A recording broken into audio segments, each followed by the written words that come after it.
Why, hello? Oh, wrong thing. Hi, hello. Ad break starting. Hi. So today we're going to be playing Five Nights at Freddy's Security Breach. But also, community member Linus is currently streaming the end of Drakengard 3. And I gotta make sure that we boost smaller creators. Out of Five Nights at Freddy's. Oh my god, okay, fuck, can I hear her? Shit. But also, I wanted to stream. So that's gonna be behind me as the webcam. I didn't. That was a misinput. Hello, an advertisement is currently running.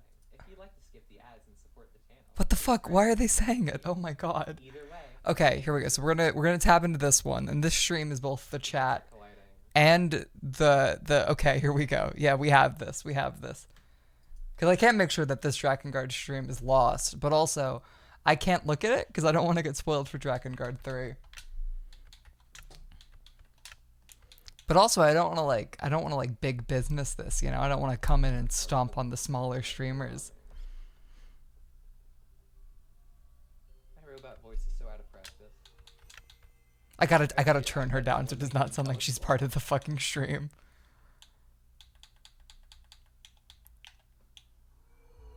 Oh my god, these are my settings from when I last played the game. Okay.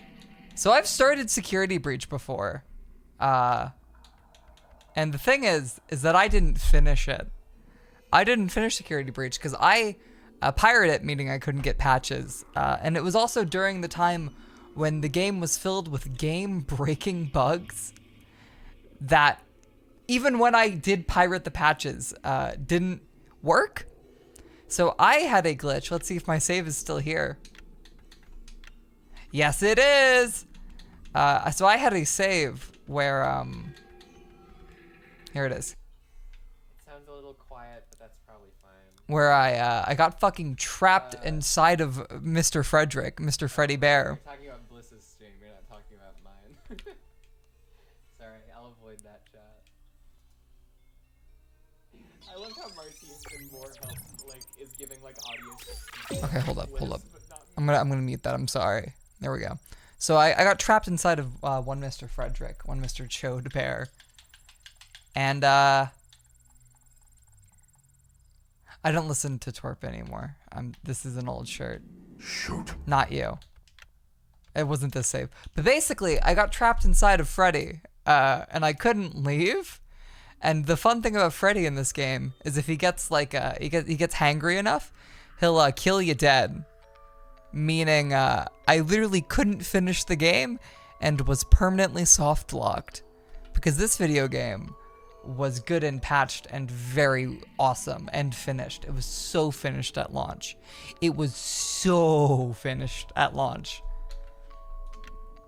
I guess I just have to replay it. So the DLC came out today, and ladies and gentlemen, boys and girls, Fazbear Entertainment we'll see if I get to put that. your hands We'll see. together for the one, the only Freddy Fazbear.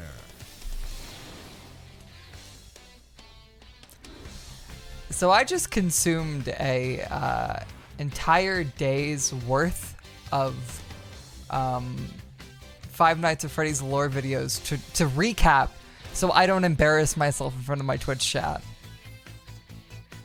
That being said, I'm gonna go put on air conditioning and a bra because it's way too hot, and I forgot that I was on stream today. I will be back, chat. Goodbye. You can enjoy the Drakengard 3 stream.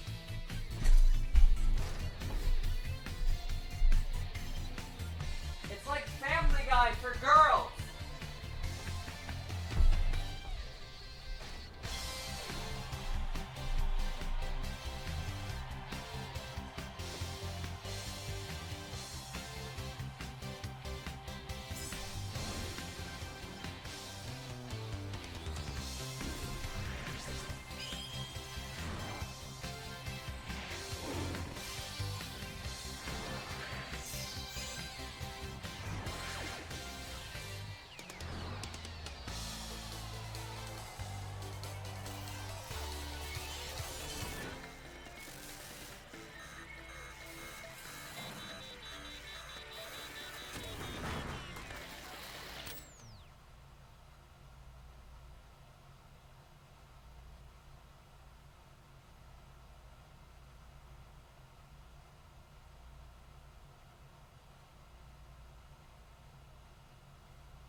time already.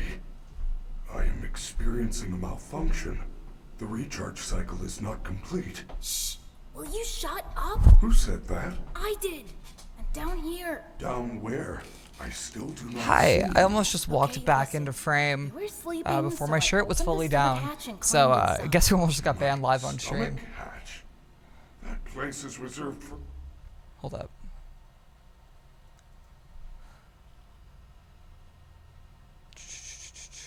Cool, and then I'll also cover up all the spoilers. There you go. So hi, hello. oversized birthday cakes and piñatas. It is not a safe play area. Oh my god, this frame rate. So as I described, There you are. is that I Scanning played this game complete. up until about 4 a.m. How odd. Your guest Before the profile game is just fucking unknown soft to locked me. because it was broken Who are beyond you? repair. I'm Gregory. Oh god, I forgot what his fucking model looks like. Look at him. I will notify the main office. Look at him. Connection error. Look at my cannot emaciated connect to little the main homeless network. baby. It's her. She cut you off. She's not going to let you call for help until she finds me. Who? Who is looking for you? Your mother? Shh! I hear footsteps. That is the security guard. She can help. No, I don't trust her. Why not? I don't know I, who she is, but she's trying to get me. I like how Isn't there some other there's way been for you to theories communicate with me recently besides about talking so loudly? both Gregory and Vanny Take being this. robots. It is a Partially because I novelty think that's what the Freddy books are Fazbear. hinting at. I think partially that's what this game hints at. But I also know it is pure copium because of how not the best their human models look. Sorry, would you say? Hazel, I can't scroll up in chat. I'm playing with controller. What'd you say, Queen? Why am I in Linus's house? Well, she's live, so I didn't want to, you know, crush her under my boot, like a tiny bug.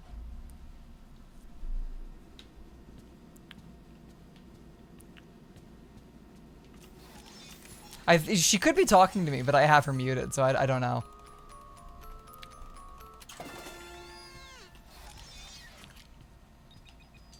I gotta make sure that the smaller Sending you streamers an are still encoded included. message. Hello, Gregory. It is me, Freddy. I will escort you to the main entrance. However, I am unable to leave this room. You should have no problem. There is a button on the wall that Okay, will open the okay, door to okay, that chat, room. chat. I will make it accessible This is Glamrock Freddy. I'm gonna give you a very, very, very, very short, that is drawn by someone who wants to fuck this bear. I'm gonna give a very, very, very short recap of Five Nights at Fredricks, mostly going over stuff that will be important to this game specifically, because all of the Steel Wool games, Help Wanted, the mobile game, and this are kind of a new continuity, but they still take place on top of the old one. So basically, I think I've done this exact explanation 100 billion times on stream. So there's two guys, William Afton and Henry. Henry is William Afton's business partner, and William Afton is Alyssa, I would love for you to be here. But basically, William Afton has 3 kids. He has a daughter and 2 sons. Mike, the crying child bite victim, and I forget the girl's name because there's like 3 girls with the name C in this series. I don't know why. So basically, your boy Henry has robots. He has robots in his life. But he also has, as revealed in this game, potentially, a dead wife who he had those 3 kids with. But he also had arguments with that wife. He was a terrible father, asshole, little piece of shit. But after the separation and death of his wife, he gets super, like, alcoholic, super abusive. And he basically made a bunch of animatronics. Okay, this is a lot more confusing than I thought it was. So basically, William Afton killed a bunch of kids, but also killed his own daughter and his own son by proxy. His daughter was killed by an animatronic called Circus Baby to scoop out her remnant, which is like her soul juice, and now basically her body or her soul is permanently tied to Circus Baby. And then the bite victim was killed in the... Was that the bite of 87? It was the bite of 83. The bite of 87 is both not important or maybe Mangle. So the bite of 83 is when bite victim dies, and he is killed, put into the mouth of Golden Freddy / Fredbear by his brother, Mike. And Mike is like all like, fuck, man, I fucked up so bad. I fucked up so fucking bad. And William Afton went on to do some other stuff, like killing a bunch of kids, stuffing their bodies in suits. And basically, it's retconned later to be like remnant shit, but also just murder shit. But most importantly, he's just a dude that murders. He's just a dude that murders children, because that's what's good. That's what makes him happy. So basically, after Mike reaches adulthood, he applies for a job at the sister location, which is a former Freddy Fazbear's location, is currently a rental business. And he finds out, he gets to know Circus Baby, who's an animatronic, and basically he's lured through the week looking for his father, William Afton. I'm short because I'm short. Is my stream on? I think my stream is on her end. So he chases after William Afton, and he gets into a variety of hijinks. He gets his soul scooped out by Circus Baby, but when he's scooped, he's also filled with remnant. So he gets turned into a corpse that walks around, and he is a purple guy, much like his father. Purple in the FNAF series is representative. He's not filled with remnant, but the scooper does put remnant in them. That is said in Pizza Simulator. The scooper does fill him with remnant. Well, yes, yeah, no. He's filled with the innards, and then the innards crawl out of him. Ennard crawls out of him, and then Ennard rejects Circus Baby, so she has to rebuild herself as Scrap Baby. But also, he is filled with remnant. It's both Ennard and then the corpse. No, Alyssa, you're wrong. Get in here. Get in here so we can debate. This is like Ben Shapiro for girls.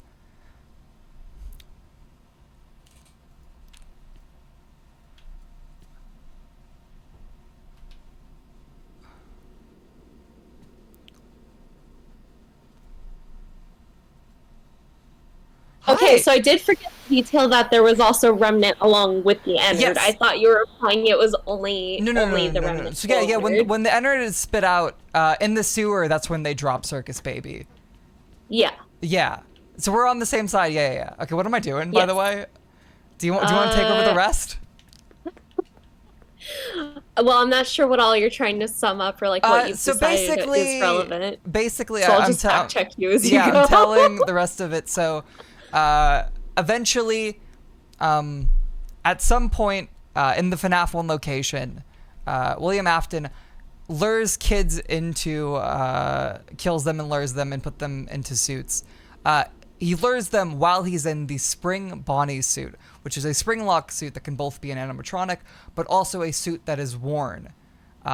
So one of the times that he's wearing it, he gets jumped by the ghosts of the kids, and because the restaurant's falling apart, he gets a little bit of water on him, and the water activates the spring locks, and he gets fucking murderized inside of the bunny suit. So he's now... However, he doesn't get murderized. We just think he gets murderized. He collapses into a pile of blood and guts. Yeah. But he survives it. Yeah, because he's a dead body, but he's also an alive one. Schrodinger's. Who was responsible for the bite of 87? We don't know. Probably Mangle. We don't know. I think Mangle's just a popular fan theory. Yeah. We know who it happens to, most likely, at least. Yeah. It happens to the security guard in the first 5 nights of FNAF 2. Yes. Night 6 is Mike chasing after his father. Yes. But, yes, so Springtrap, in FNAF 3, Springtrap's animatronic is brought out by a new horror attraction, being like, hey, we found one of the old suits, not knowing that there's a dead serial killer inside of it. At the end of FNAF 3, Mike burns down the location to try and kill Springtrap, but it doesn't work because he always comes back, ooh woo, all the mysterious things that William Afton does. So it all culminates the first 6 games inside of Pizza Simulator, where Henry basically lures back his daughter, who's the puppet. I forgot about his daughter completely. She was the first one that was killed by... Charlie? Yeah. Charlie? Yeah, the first one that was killed by William Afton. And Important to note that it's supposed that Charlie and Evan share the Golden Freddy yes, suit yes. together. That's a little bit too high concept for this stream right now. But yes. Well, I just bring it up because every now and then the animatronics in Pizza Simulator refer to the one you should not have killed. Yes.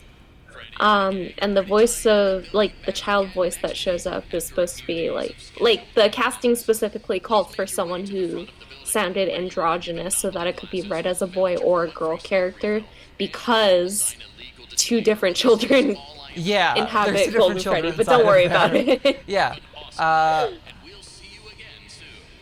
Yeah. Charlie is Henry's daughter. Elizabeth is Afton. Yeah. Charlie tried to, I think she tried to save or help one of the children. Yeah, and as then the got puppet. Killed herself, and then the puppet allowed her to inhabit its body because it was a security. If I remember correctly, robot. Charlie is the first one that's killed when it's Afton drives by when she's trapped outside the door. Yes. And then he fucking murks her and drives away. Because he's a drunk driving king. That's really the most relatable thing about William Afton. But basically Henry lures back the puppet who he traps inside of Lefty, which is a Freddy Fazbear animatronic. Bootleg robot. Yeah. He managed to lure Scrap Baby, which is Circus Baby rebuilt after she got rejected from Ennard. Scrap Trap, which is William Afton but ugly now because he looks like a fucking peanut. The worst fucking model in all of the fucking FNAF Scott games. Cawthon's worst blunt asked to leave the fucking franchise, literally. And then, oh my god, there's also, the fuck is the fucking melted one's name?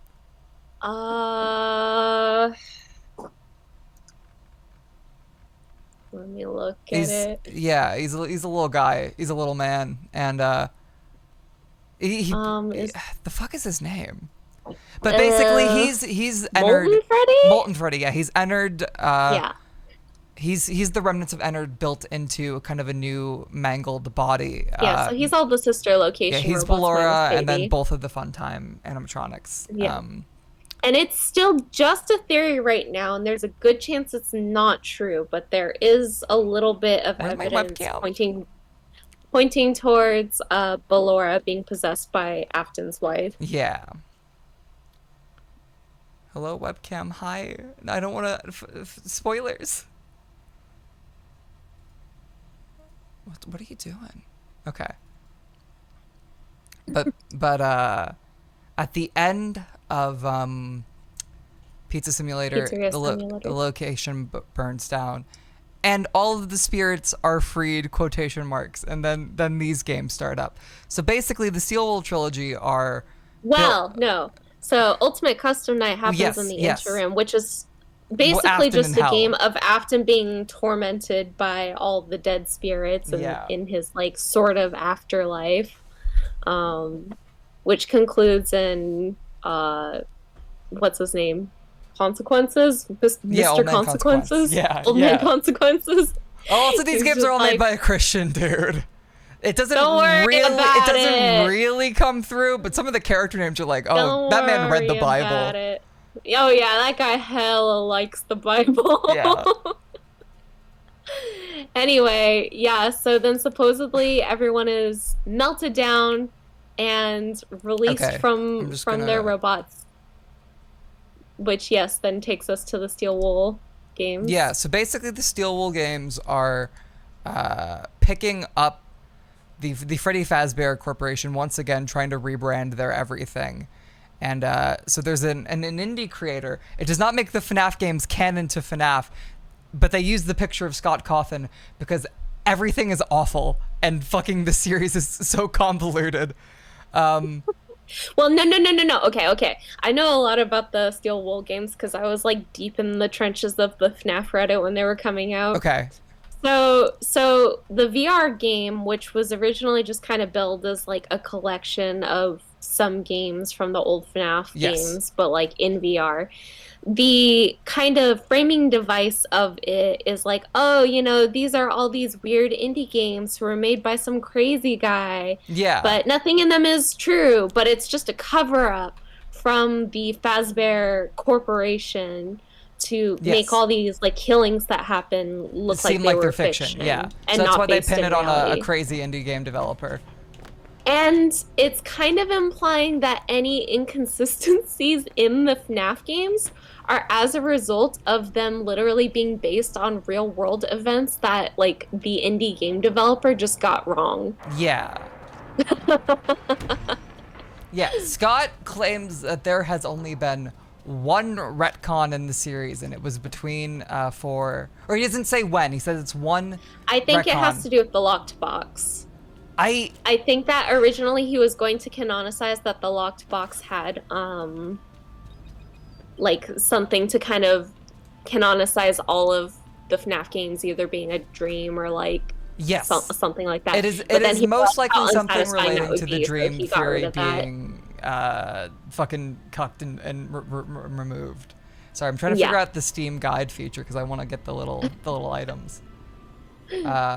So the AR game, mobile game, is oh right, I forgot how important the mobile game is. Yeah, so basically it is there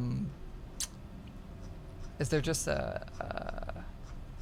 please tell me one of these guys just has all the items telling me where to get them. No, it doesn't. Cool. So the AR game is a service that the Freddy Fazbear Corporation introduces where they like send animatronics to your house, and I think they are meant to be like horror experiences, quotation mark. Yeah, it's like Rent a Clown, but like rent a Freddy. Yeah, which is something that was done previously by Afton Robotics with the sister location robots, but this is that to the fullest extent. So they're not the actual animatronics as far as I'm aware. They're just recreations of them with their code. Yeah, they're just like cheap recreations. Yes. Like kind of meant to be available for rent. That's also why there's like fucking seasonal events, and that's why we have Cold Freddy and Chica that was kicked in a little bit by a child who was playing with her or some bullshit. Dude, the worst one is like Statue of Liberty Chica. Yeah, baby. I saw someone who's not into FNAF tweet like a photo of Liberty Chica merch, and they're just like, man, no, what the hell's going on in the FNAF franchise? Fucking right literally though. Okay, so sorry, yes, I was looking at the this first hour of stream is gonna be us lore dumping until we get it together. So actually I have examples of these animatronics over here. So a lot of the non-canon added in the Help Wanted animatronics over here. So like this is fucking Dreadbear, who's not real.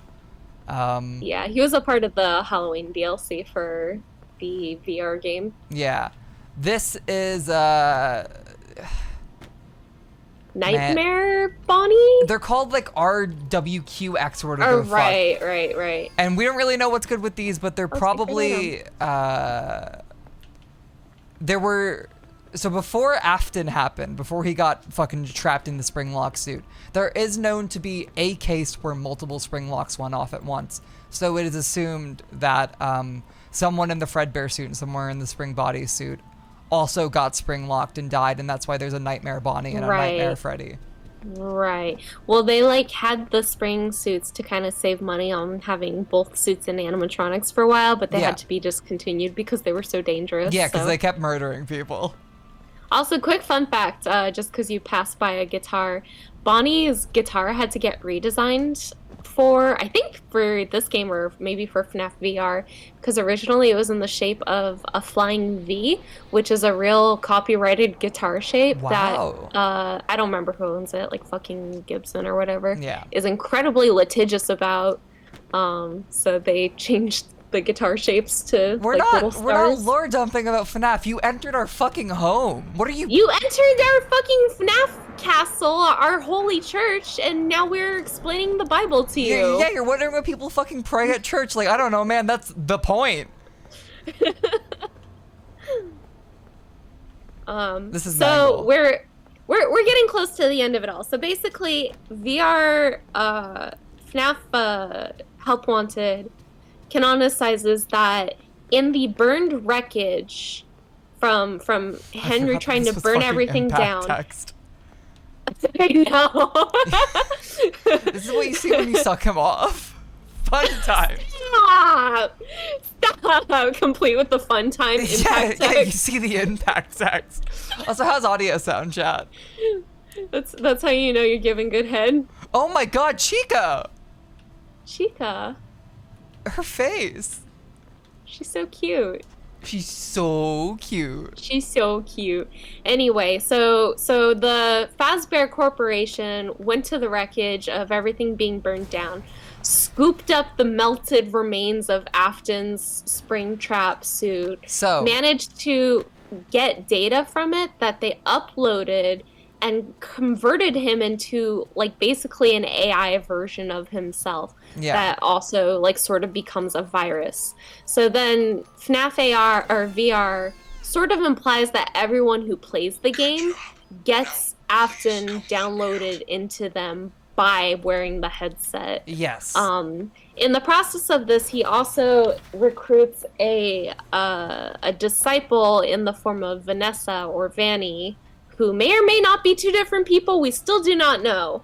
Doesn't one of the endings of Security Breach have it show to be two people? Yeah, because she's like reacting to the bunny. Yeah. Very cool. I love video games that are thought out before they're released. Sorry, I'm getting loud because I'm excited. No, you're okay. Yeah, I'm not yelling is the thing, but that's because I knew a lot of this, but I didn't have it all on the mind, so I'm recounting videos I watched 3 hours ago, but aren't like still stored in my RAM. Like they're not solid yet. Be taken back to my room. I will escort you to the main exit through the. So basically, the main plot point of Security Breach is that Rockstar Freddy is sexy and cute. Moving around. Yeah. I don't want to be well, okay. So Vanny is maybe possibly somewhat brainwashed by Afton. There's a lot of confusing lore in this game. You can collect a bunch of tapes that are therapy sessions. Yeah. I think it's pretty much accepted by the fan base that the tapes are split into being therapy sessions for two different characters, but we don't know who one of them is because this person is silent during all of their sessions. Yeah. The other one is clearly Vanessa, who has been working for the Fazbear Corporation as a security guard for a while. I think before that she may have been in some kind of managerial, or not managerial, but just like a sitting at a computer. Yeah, despite all the murder, Fazbear Corporation has a lot of upward mobility. Like the phone guy got a managerial role from a night guard shift. Worst shit ever happened to him. Yeah, and then an animatronic maker got the night guard shift a few times. He did pretty good at that one. Yeah, phone guy's dead. Phone guy's been dead forever. He died. Yeah. He's been died for a long time. But sometimes I think he was dead before the events of. Yeah, he's been dead since before the first game, and they parade his corpse around when they want to do a lore again.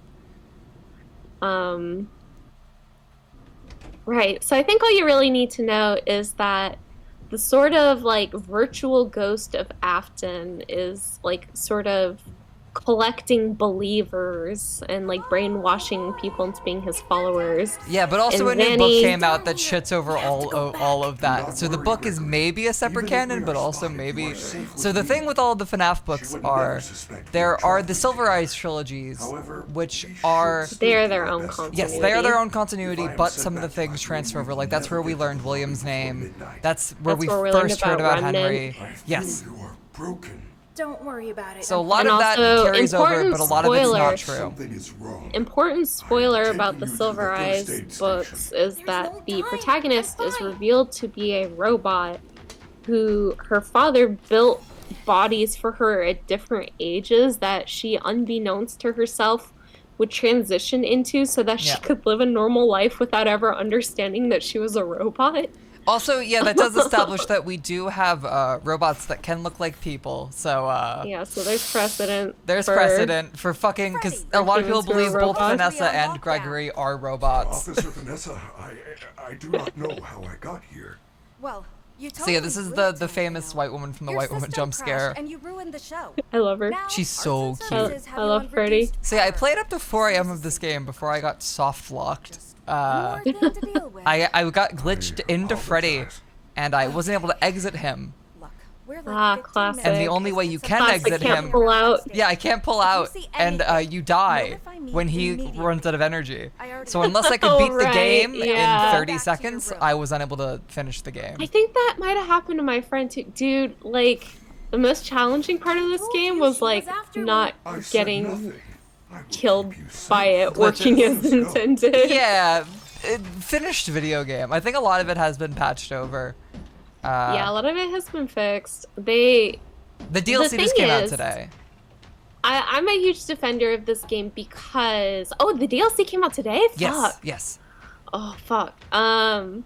The team that made this, like all their previous games were very small in scope. And genuinely, it just seems like they were so excited about all the ideas they had for this game that it scope crept. Like, whenever Scott updated us about it on the Reddit, it didn't even seem like this was something he was asking for. It just kind of seemed like they got too excited. Yeah, the team is really excited about these ideas. The team has more things they want to put, and I'm letting them cook. So let them cook. It's gonna be great. So there's when the PS4 version of this game was uploaded, it was accidentally uploaded as a pre-release version of the game. It was a August build about 2 months before the game actually came out. And in that, we got a lot of the storyboards for the final cutscenes, and it is so very clear how passionate they were about this game. They had so many ideas, and I just think that this is a AAA game being produced by like maybe a 1A company. Yeah. And they did not have. So people always joke like, why is this game like 100 million gigabytes big? I played this game with a few game dev friends. So hi, Maddie. And hi, Maddie. And we spent a lot of time looking around in this game just because there's like a lot of cute, like unique art assets and like decorations. And we were looking at a figure of one of the animatronics that is used as decoration. No one is in my home, Maddie. This isn't my home. Do you not know what a green screen is, babe? This is the second time you've done this week. Maddie! It's not real! It's not real! Oh, Maddie. Anyway, what was I saying? I don't know. Sorry, I had to school my wife again. Fuck. Well, I feel like I was saying something moderately important. I think you were too. I'm sorry. Oh, right. Anyway, it was just a really small team, and this game got way outside of their scope of capability. Oh, right, the figure. So we were looking at the figure, and it was really clear that the figure was just the whole entire animatronic model scaled down to be small. Like with all the same amount of polygons, if that makes any sense. Oh, yeah. Like, instead of like a smaller, nothing low-res, was culled, mod. nothing was scaled. Like, that was like a 12,000 DPI. Yeah, they're on that fucking Final Fantasy 14 grind set where the flowers are fucking higher resolution than the people. Yeah. And there's a lot of unnecessary, redundant assets, and just like, it's clear that they did not know how to cleverly asset cull and optimize this. This is also a game that I remember when like the mall FNAF idea first permeated in the community, and people were so fucking excited because Pizzaplex, the name Pizzaplex leaked pretty early, if I remember correctly. Yeah, it was copyrighted and people found it and were like, what is this? There's also the fact that a lot of the pre-FNAF 4 speculation was that it was going to be an amusement park, and this game is pretty much living up to that idea. Yeah. FNAF is also one of those series that is so bound by Big Alligator, but bound by looking at fan creations and people saying, well, this is better, why didn't the devs do better?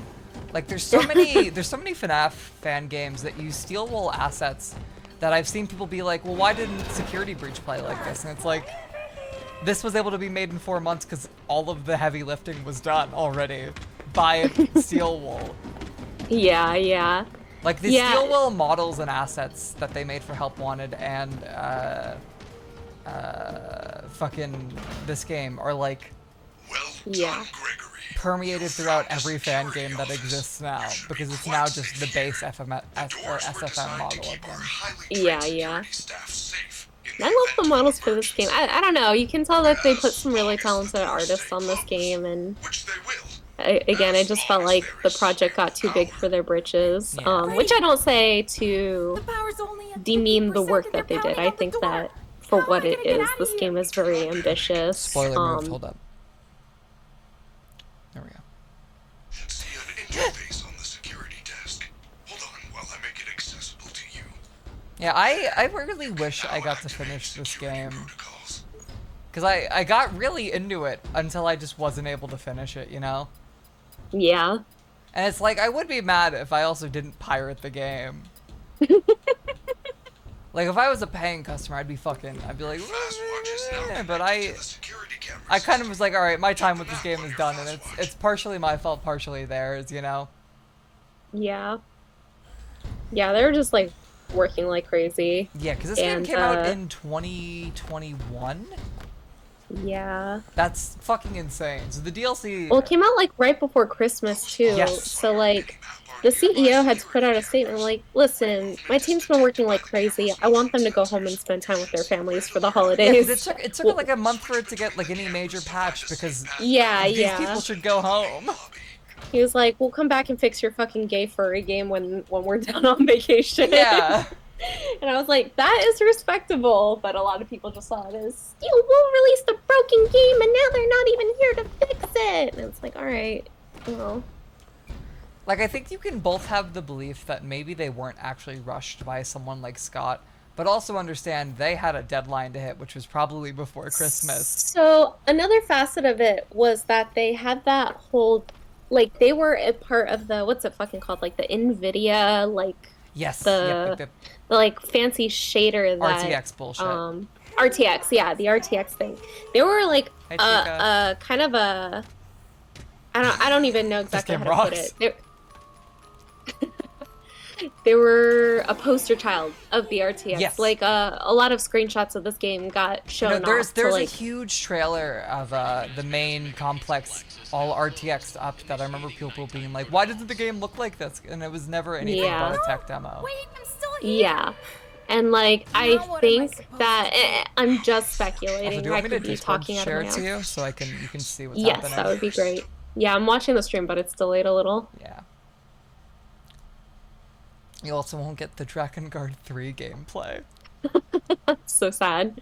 It's okay, I've seen this whole game. I haven't, that's why I'm not looking at it.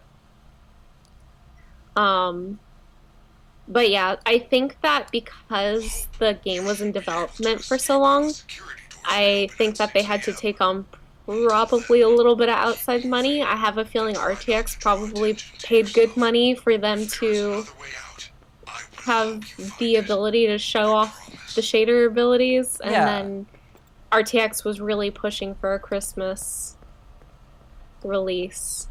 Yeah, I remember this because this game did ship with RTX, but it just wasn't what people thought it was going to be from the tech demos. Yeah.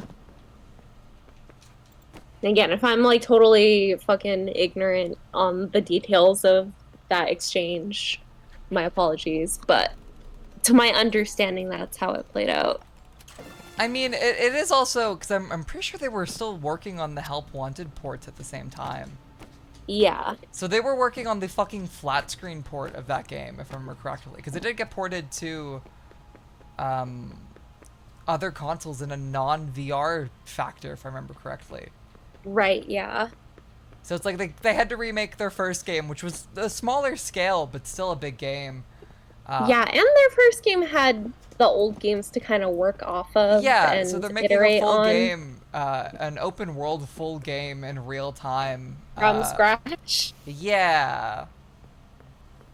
And I'm gonna switch mics really quick since it seems like, I mean, unless you just want to be here for the lore explanation, which I'm happy. No, I want you around. That's Okay. the reason I started saying lore shit, hoping I could bait my dear friend Alyssa into coming on the Baiting call. me? Yeah. I got jebaited by FNAF lore. You did. I painted a sign or a wall on the canyon. You ran right into it. I sure did. Hang on. How do I? Oh my god! Wait, why am I a PNG? Sound. I don't want Are to be you a a PNG. PNG? I did. My webcam froze again. It does this. Okay. How is that? Do I sound more? any better? Yeah. Hello? Oh, You're cool. currently getting doubled by something, but it's yeah. You're glitching. It's Well, Five Nights at that's what's Freddy's. weird. It's lore.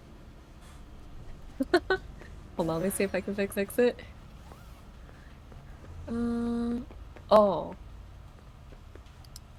Okay. Hello? Ooh. Wait, can I hear you still? Yes. No. We should probably hang up and then Oh, oh. recall, see if that fixes anything. It sounds like you're getting picked up Okay. in the middle of every sentence. What about this? Is this better? Oh, hi, Chica. Hello? Alright, hold up. Alright, hold up. Hello, hi. Hi, hello. Normal? Speak? I'm speaking. I don't Hello? think you're being... it sounds a lot worse now, but I'm trying to figure out why. It's like better start my Discord. It's like a noise canceling thing.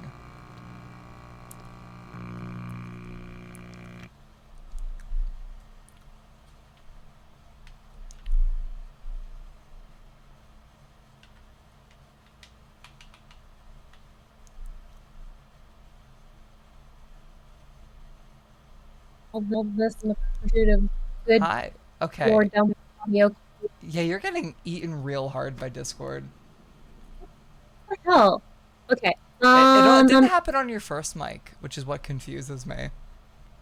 Well, this is the same mic. I just tried to change my settings because I didn't get my audio doubled. Yeah. But Huh. I wonder what it could be. input. Nick, there's just like a lot of Wait. glitching on your connection for some reason that wasn't there. These turnstiles require Okay, complimentary how about pass. better? Should be one located Noise. near the main You're no longer entrance. being like silenced, but you still have the little doubling effect. What the hell? Again, we can run with it. We could pretend that this is FNAF lore. No, that would be terrible. Oh my god, Alyssa from Five Nights at Freddy's. Hi. That's me. I'm gonna hang on. I'm gonna record one more time. Yeah. It might be a Windows audio driver thing. So where the fuck am I going? I'm sorry, I forgot how to play video games. Oh, I'm supposed to try and go for the entrance. Never mind, I'm stupid. Never mind, I'm stupid again. Stupid. Yeah, stupid. Alright, am I any better now? It's still glitching. I don't know what happened. Alright, I guess. Wait. Okay, and this is just like shitty sounding. Yeah, maybe can you reset your PC? You're being silenced by Big Scott right now. I know, Glitch Trap got me acting unwise. Do I sound just normal again? Yes, you do. This is my default mic, so I guess I'll just stick with it. Huh. Yeah, I have no clue what happened other than God didn't want you to speak. You have access to the lobby. I guess so. Unfortunately, that Fucking complimentary glass ceiling at its finest. Okay, I know! screen share me again. You can find Oh, hey, Chica. So, one of the big things about this game is that the animatronics are so fucking buggy. Yeah, I love them. At some point, they have, like, tracking on them, where they actually track you, and they're smart. But sometimes they're just little teleporting creatures. Yeah. May screen sharing me again. Sorry, I got Five Nights at Freddy. You got Five Nights at Fingered? Yeah, I'm gonna put the jump scare volume up to 100, so we won't be audible whenever it happens. It'll give us moments horrible. to whisper between the deaths and talk shit on ourselves. There you go. I don't know what you're talking about. I love myself. Whee! My pacifier is back.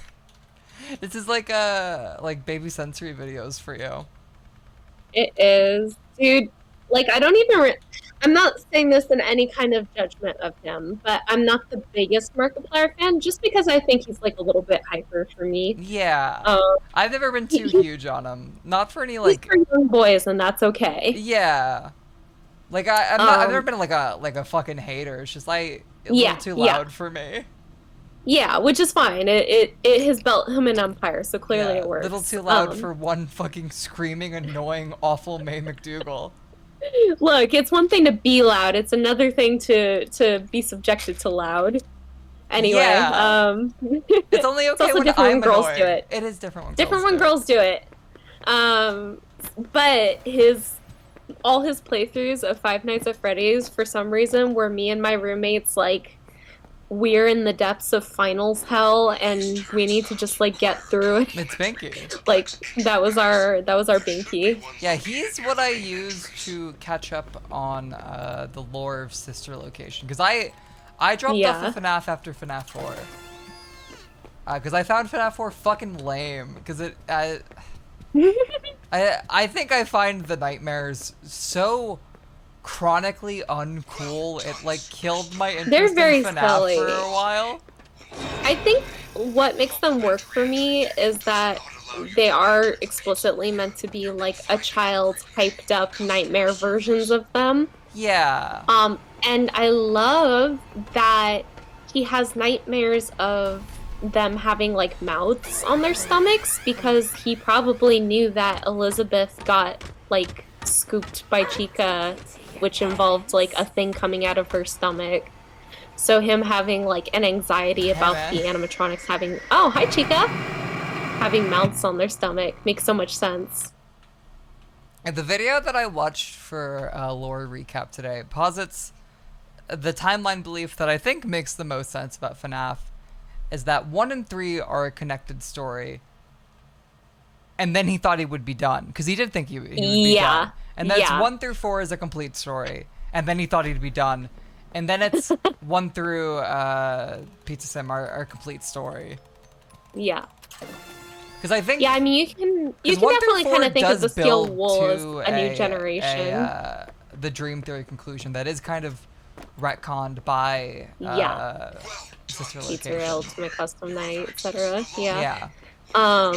Yeah, I mean, you know, this is common knowledge, but for those who are not FNAF heads, like a normal person, people who were able to afford therapy when they were younger. Scott kind of made Five Nights at Freddy's as like his final game. His games were doing so poorly, and he kept getting criticized that his games were scary looking. So he decided to just lean into it and try making a horror game as kind of like his last hurrah. And he made it about robots because people had specifically complained that his models looked like scary robots. Yeah. So it was kind of like, all right, well, like, your beaver looks fucking ugly. Die. He was like, I'm just gonna take those criticisms and like try to like lean into it and make something good It's a with what I'm clearly like lame already inclined to for my games. And then it was an indie darling who's like, oh shit, I guess I better make another one of these. Yeah, and then he made a second. Then... So if I remember correctly, he said there was no plan for a further story after 1, except for Hey Chica, except for like minor threads that he left followed on purpose.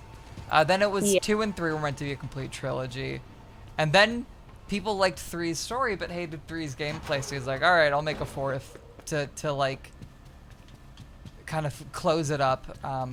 And people both really like FNAF 4's story, but also fucking hate it. Entrance to the lobby shop. Yeah, and there's a lot of. I think in totality, people service. like 4's gameplay, but it Also always good bore for the fuck one out of me. free prize from Glamrock Gifts. Shut up, Dem. While Shut up, supplies Dem. Shut the last. fuck up, Dem. Why are you so wrong about everything?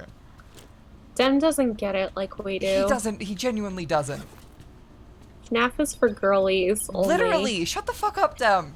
You don't get it. Also, I fucking love this like little restaurant because it's clearly meant to be like more geared towards the parents of people who, and so like the menu is like all like really gentrified like Asian cuisine, and my friend Ishiniki, who's like the Japan's biggest I also FNAF lived otaku. it, Dem. I'm gonna strangle you. Ishiniki is like the world's biggest FNAF fan ever. He's like literally trying to learn more English because he can't speak any English, but he's like a huge FNAF fan. So he wants more FNAF. And his dream is to travel to America and go to a real life American pizzeria and then see the FNAF movie in an American theater.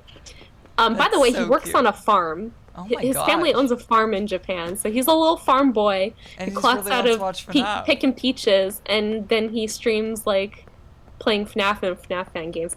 Anyway, he was really excited to see like, I don't remember even what it was, like there's some Japanese food on the menu of that restaurant, and he was like, oh, do they eat that in America? That's so cool. He was like so excited by it. It was really cute. Yeah, Ishiniki's great. Dem. It's not that I'm pretending that you don't have the same childhood FNAF experiences, even though I am pretending that. It is more that you just don't know how to speak about something negatively without being dismissive of it. Yeah.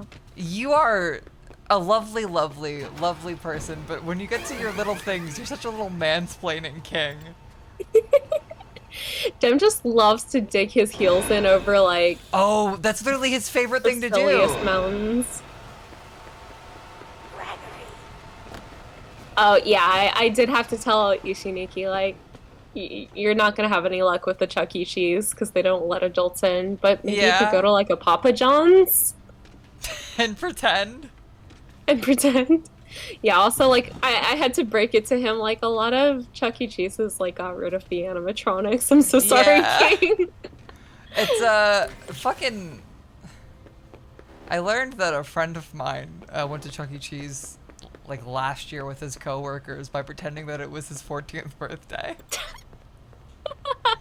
Alright, who among us is, minor coded enough to get the rest of us into... Okay, and you know what's fucked is Chuck E. Cheese's sell like alcohol to adults.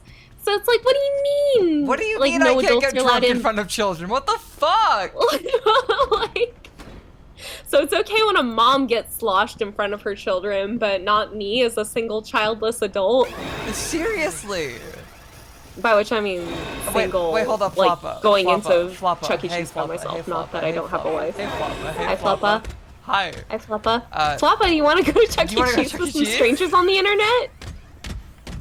You wanna go to Chuck Don't E. clip Cheese? that. Don't clip that. Don't clip that. Don't clip that. I'm joking. I'm joking. I'm joking. I'm not. I'm joking. I'm joking. I'm joking. I'm joking. I'm joking.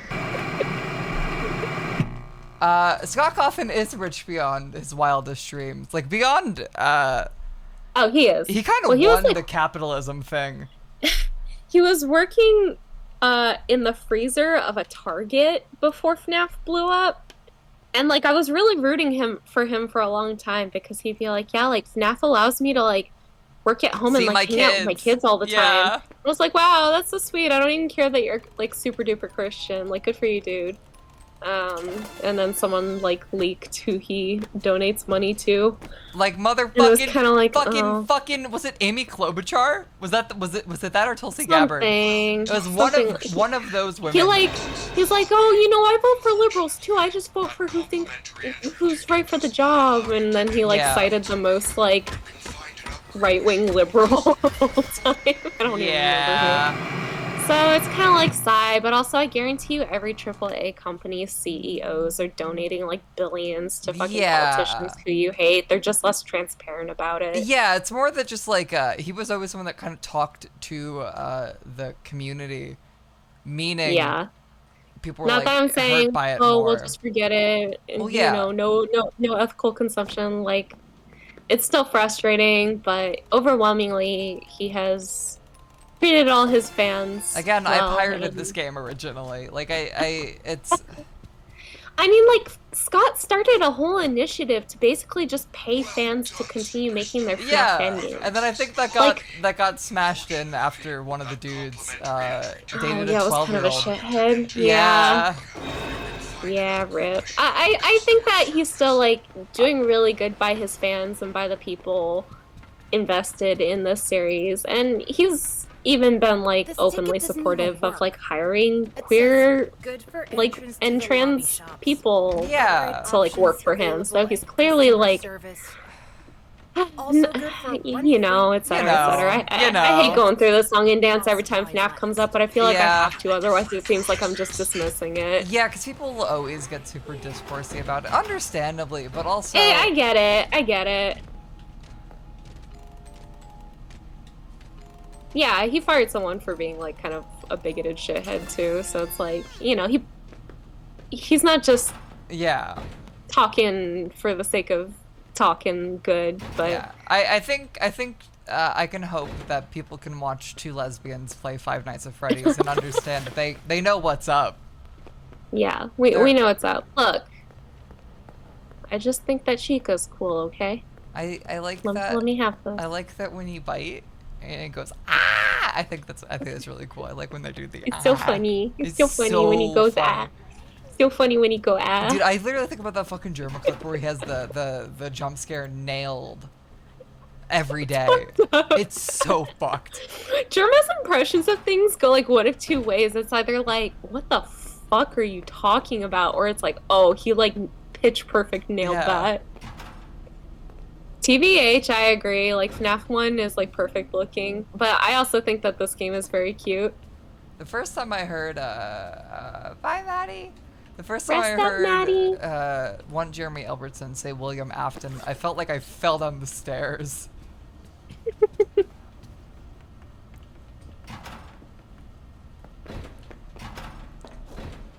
I think, just based off, because there's this thing when like you're into FNAF, like you're into the aesthetics of the first game, because the first game is genuinely like really smart in a lot of ways. Like it's a really well-designed game. I think it's very tightly designed. When you're looking at it from like the outside indie perspective of what it inspired, it's very easy to say, hey, I wish it continued to go down this path. But when you were someone that was like playing FNAF as they came out, people kind of always wanted more and more and more and more.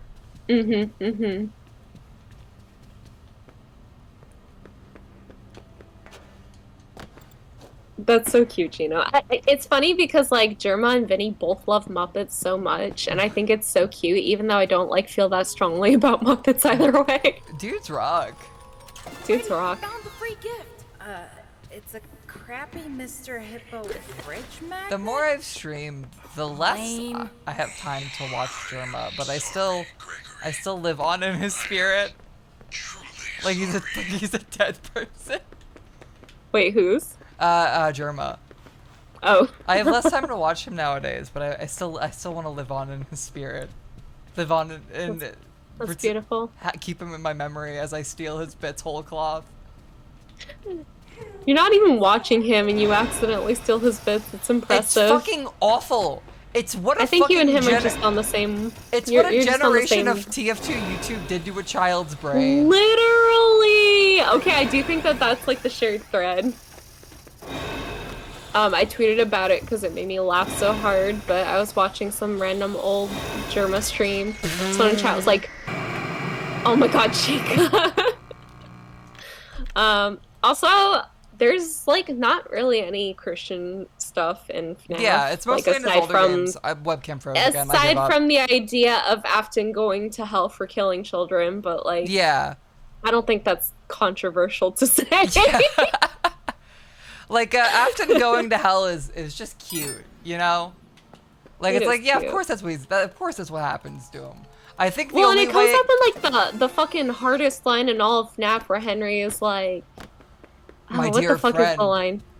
No, he's talking to the... I'll see. He talks to the other animatronics, and he's like, I believe there's somewhere else for you after you die, and for my dear friend, or my old partner. Don't keep the devil waiting. Yeah, it's like fucking get his ass. Yeah. It's cute. It's cute. It's camp. It is. I literally don't think anyone would think about it if fucking Scott being a Christian wasn't like the discourse. Yeah. Yeah. Yeah, the monologue is like genuinely well written. It's cute.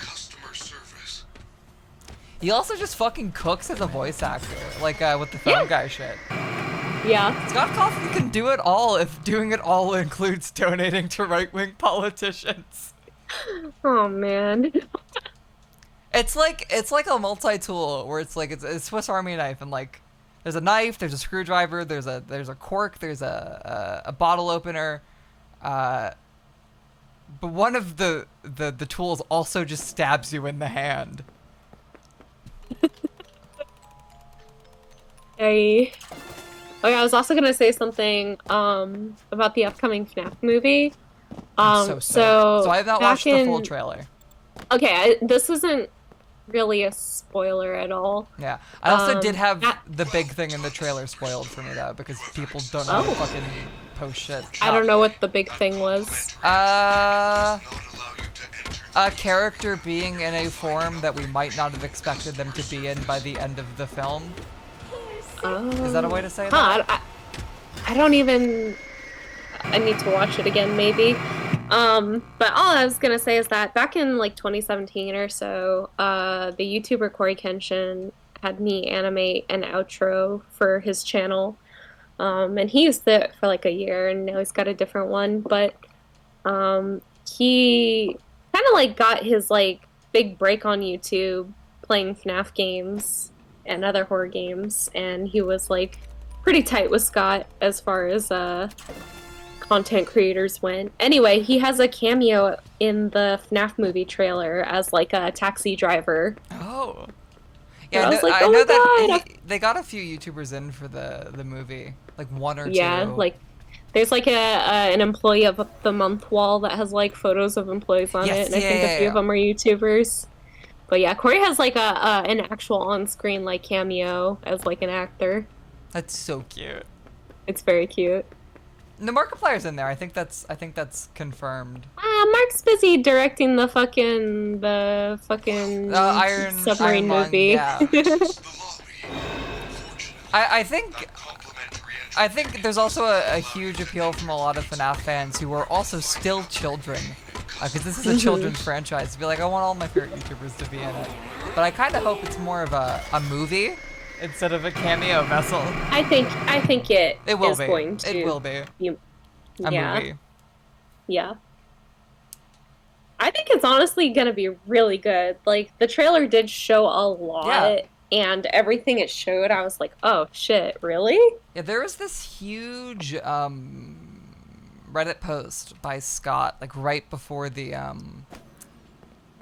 whole incident, but also right before the first like set photos for the Blumhouse film leaked, where he basically talked about the fucking 8 iterations the of different the FNAF scripts. movie. And it genuinely seems like, I don't know, they gave a shit. Yeah. Well, originally that movie was going to be a Warner Brothers, and they switched over to Blumhouse, and I kind of suspect that it was because Warner Brothers wasn't... Damn! I want to get a fucking silly band that could just smack on his hand to get him in line. Look at how you just framed that message. I'm not even, like, honestly, I'm not even reading Dem's messages right now. He's in triggering his boy mode. He's just a man, that's what he does. Stop. Be nice to FNAF. FNAF is all I have. You know, Beach is like the opposite dude influence on this chat room, where he's fucking stupid. And I mean that in a loving way. Like, Beach doesn't know what's going on half the time. And he'll pop in to say something about Sky Bear. And it's like, yeah, buddy, thanks. No, Beach, I love you, Beach. To be clear, this is all endearing. I'm sorry, if you fucking him in your bio in the chat room, it is under fire. You're not stupid, Floppa. You're not stupid, Floppa. I didn't even say you. Found the free gift. You're okay, Floppa. Crappy Mr. Hippo fridge magnet? Don't take it fucking personally. Don't crucify yourself.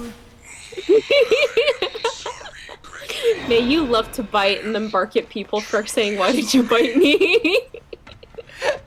Five Nights at Freddy's. That's what I want to be. So true. Dude. Literally. Okay, the real important question is which of the Chica, the Tombstone, the Living Tombstone songs, which do you like best? I was surprisingly a huge fan of the FNAF 3 one for a while. That's like the underdog pick. That? I Hope You Die in a Fire. That was my favorite. People fucking hate that song. It's silly, but no, that one's not my favorite, but I like that one decently. I think it's the sister location one. Join us for a bite? No, it's I can't fix you or whatever. Yes, yeah, that song's good. It got like a weird like dubstep remix with kind of like a cool animated movie. Yeah. It's cute.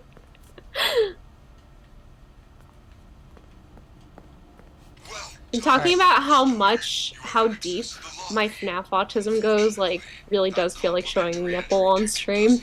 Yeah. I swear to fucking God, video game. Dude, you're getting fucking. It's because I'm just trying to play without paying attention.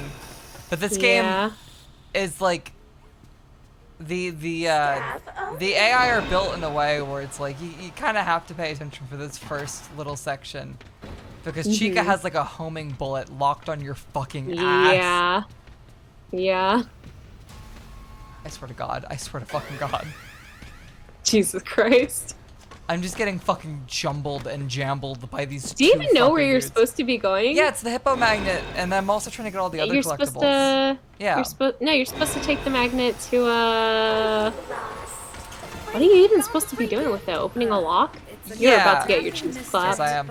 Fridge magnet? Lame. Easy game. Sorry. Bad game.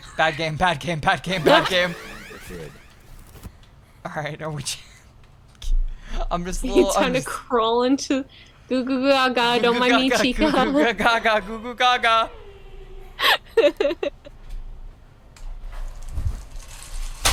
I'm just a fucking 4-year-old robot. Or... How fucking old is Gregory supposed to be? Like 12 or 13. But his ass is not fitting inside the fucking baby carrier. I know, like, there's no way. His ass is in fucking Samus ball mode to try and fit into this thing. Alright, what's good? Can we Thoughts pretend? on Toy Chica. I like Toy Chica. I think she's cute, yeah. I think I like classic Chica more than Toy Chica though, and I like Glam Rock. It's hard because like the Glam Rocks are all actually designed to be like cute, so it feels like cheating to say I like all of them so much. Yeah. But I do. They're all meant to be like the marketable rebrand of them, the palatable versions of them. Yeah. Oh yeah. One of my friends is like, oh, I wonder if any place in LA back into the. Oh my God! It's like this no, for Chica, babies. no. It's like this for babies. It's like this for babies. One of my friends is like, oh, I wonder if any places in LA are gonna like try to do like a FNAF like pop up when the movie comes out, like make a little pizzaplex inside of a pre-existing business. I was like, dude, if that happens, I will drop everything to visit California. Yeah.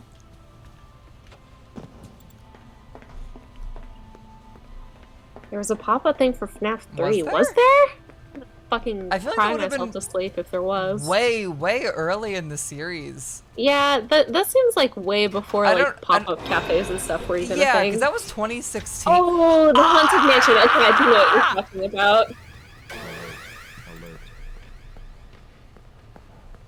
Yeah, because it's fucking insane the pace that those first 3 games came out at. Well, yeah, because Scott thought he had lightning in a bottle, so he was fucking pumping them out for all he was worth. Cam is gone because I don't want to be bothered to fix it every single second that it pauses. Because my webcam loves to break itself. Nice.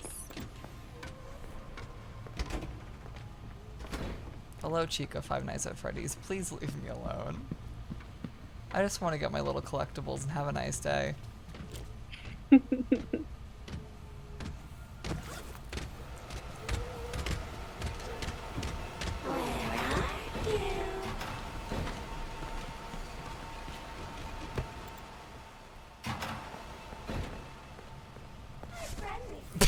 Dumb baby again. I'm in baby mode. Don't I forgot mind that me. the main hiding place in this early game is just become a baby. And trash cans. Yeah, it's like this for children. Yeah? Yeah.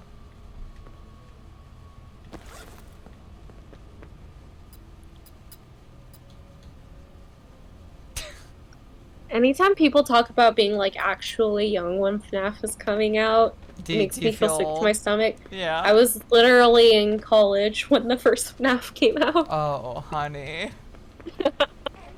Every single FNAF video I watched today had like the tuber be like, yeah, I was in middle school when FNAF came out. Floppa, were you 8? Wait, did you just say I was in FNAF when middle school came out? What? No. All the YouTubers were like, I was in middle school when FNAF came out. But I thought you worded it as did I have an aneurysm? I was in FNAF when middle school came out. Did I have there's a chance that I had an aneurysm and I misheard.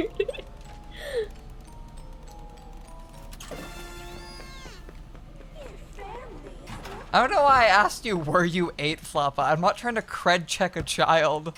Are you fucking sure, huh? Where's your fucking scars? Where's your tats? Tell me who fucking Sparky the dog is right now. I read that one. I've read more of the FNAF books than I wish I had, This but ticket doesn't even work. It says I'm so glad that I never read them. Shops. Upgrade options. I swear to fucking God, Chica. I swear to fucking God, I don't want to be a baby again! Don't make me be a baby! I don't want to be a fucking baby! Ah! So basically, can we not? Hey, God fucking damn it! I still want to be a baby anymore! Mia, age 21. I keep getting fucking worse gressed. You keep getting what? Okay.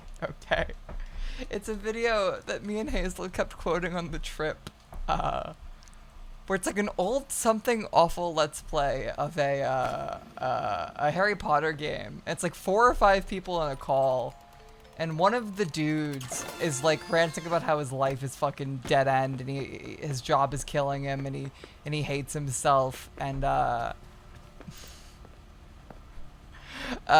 he's like talking about how he's kind of like moving in place or like falling backwards, and the other guy is like, at least you haven't worse gressed. What does that mean? Like, regressed even worse? Yeah.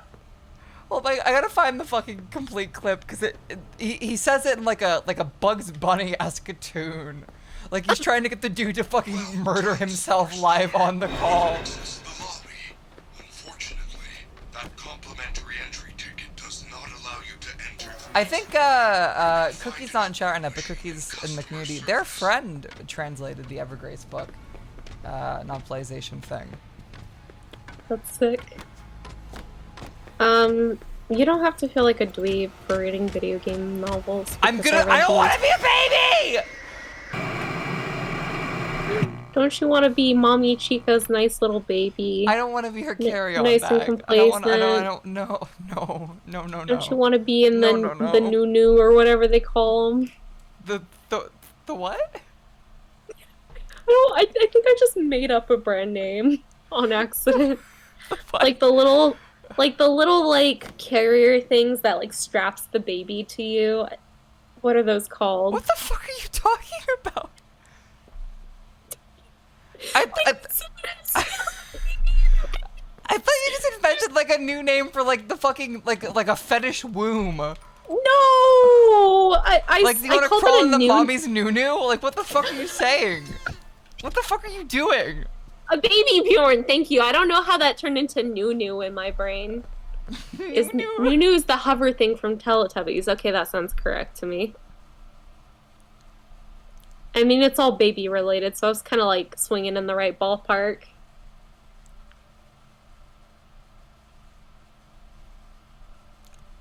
I'm trying to find the clip. Something awful. No, I can't find it within a 5-second Google search of me and Hazel's DMs, so I'll find it later and attach it somewhere.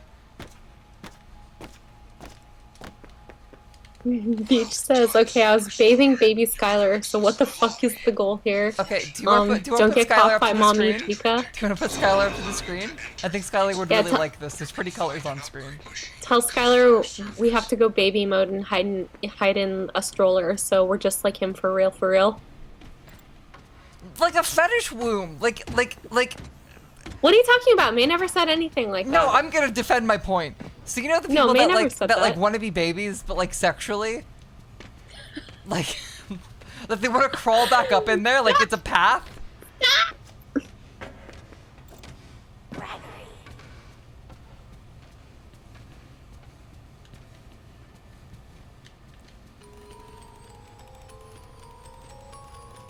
Freddy, I found the free gift. I have joked before to May that we were gonna do streams just of us reading the FNAF books out loud. That was gonna be a charity stream, but the charity would have been me getting me out of the old house. Well, we can still do that. You always need money. I still need to pay rent. Good for entrance to the girls got to pay rent. We could just do the fucking 24-hour stream where we read as many of the FNAF books as possible. We could probably knock out the Silver Eyes. It's so fucked that even in 24 hours, there's like no way we would finish the Silver Eyes trilogy. That's fucked. Like maybe, but I feel like reading it out loud would make it take longer, you know? Yeah. I want to be a baby!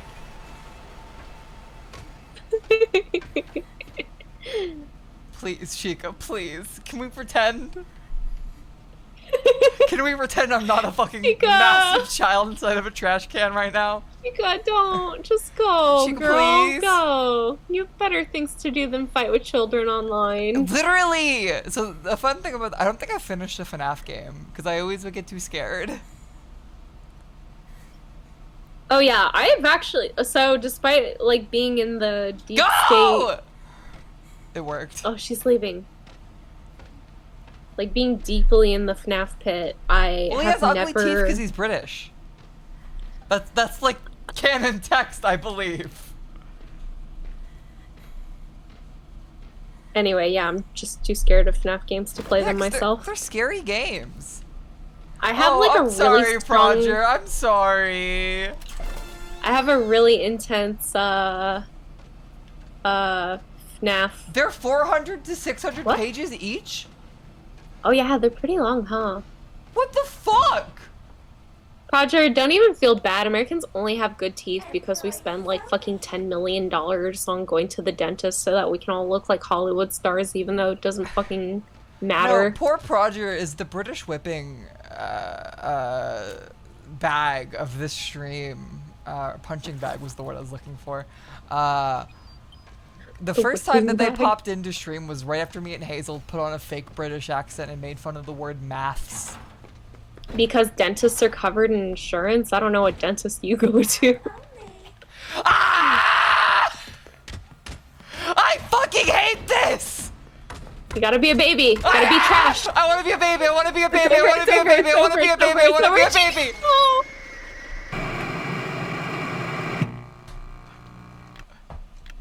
so mad. I just can't.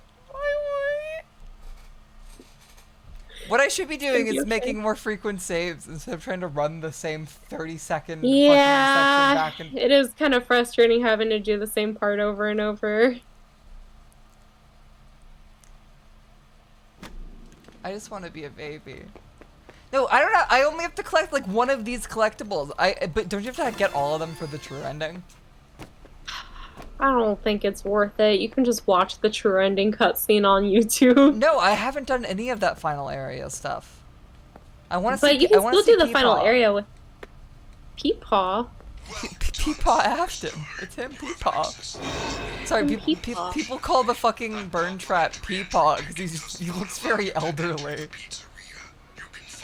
I don't think I've ever seen that.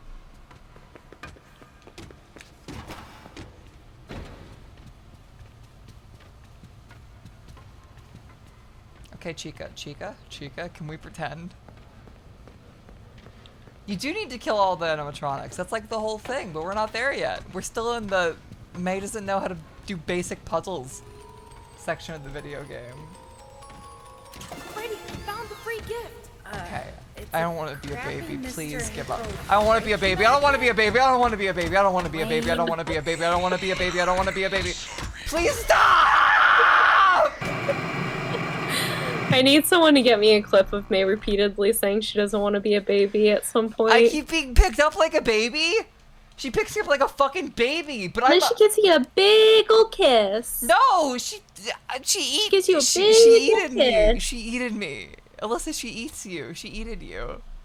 Oh, I was gonna say earlier, I have a really strong flinching reflex when it comes to horror games. Like, I will drop the controller and cover my ears and eyes. Like, I can't control it. That's how strong my reflex is. FNAF games because I would just get too scared. Yeah. Like, even on night one, I get like a little frightened, even though there's like the only FNAF. If I make a joke on stream like I'm gonna play FNAF, what I always do is load up FNAF 3 night 1, so I literally cannot be hurt. But most people don't know enough about FNAF to realize that I'm being a fucking pussy. Dude, I thought I had heard somewhere that it's impossible to lose night 1 of Five Nights at Freddy's 1. No. But it's just that the AI is cranked way down, so it's like really hard to lose. So I think I played it one time thinking like, oh haha, nothing's gonna get me, and then I got and I was like, well, I don't want to do this anymore. I don't want to do this no more. You could die to Flop. Wait, why did I read Flop like he was telling the truth?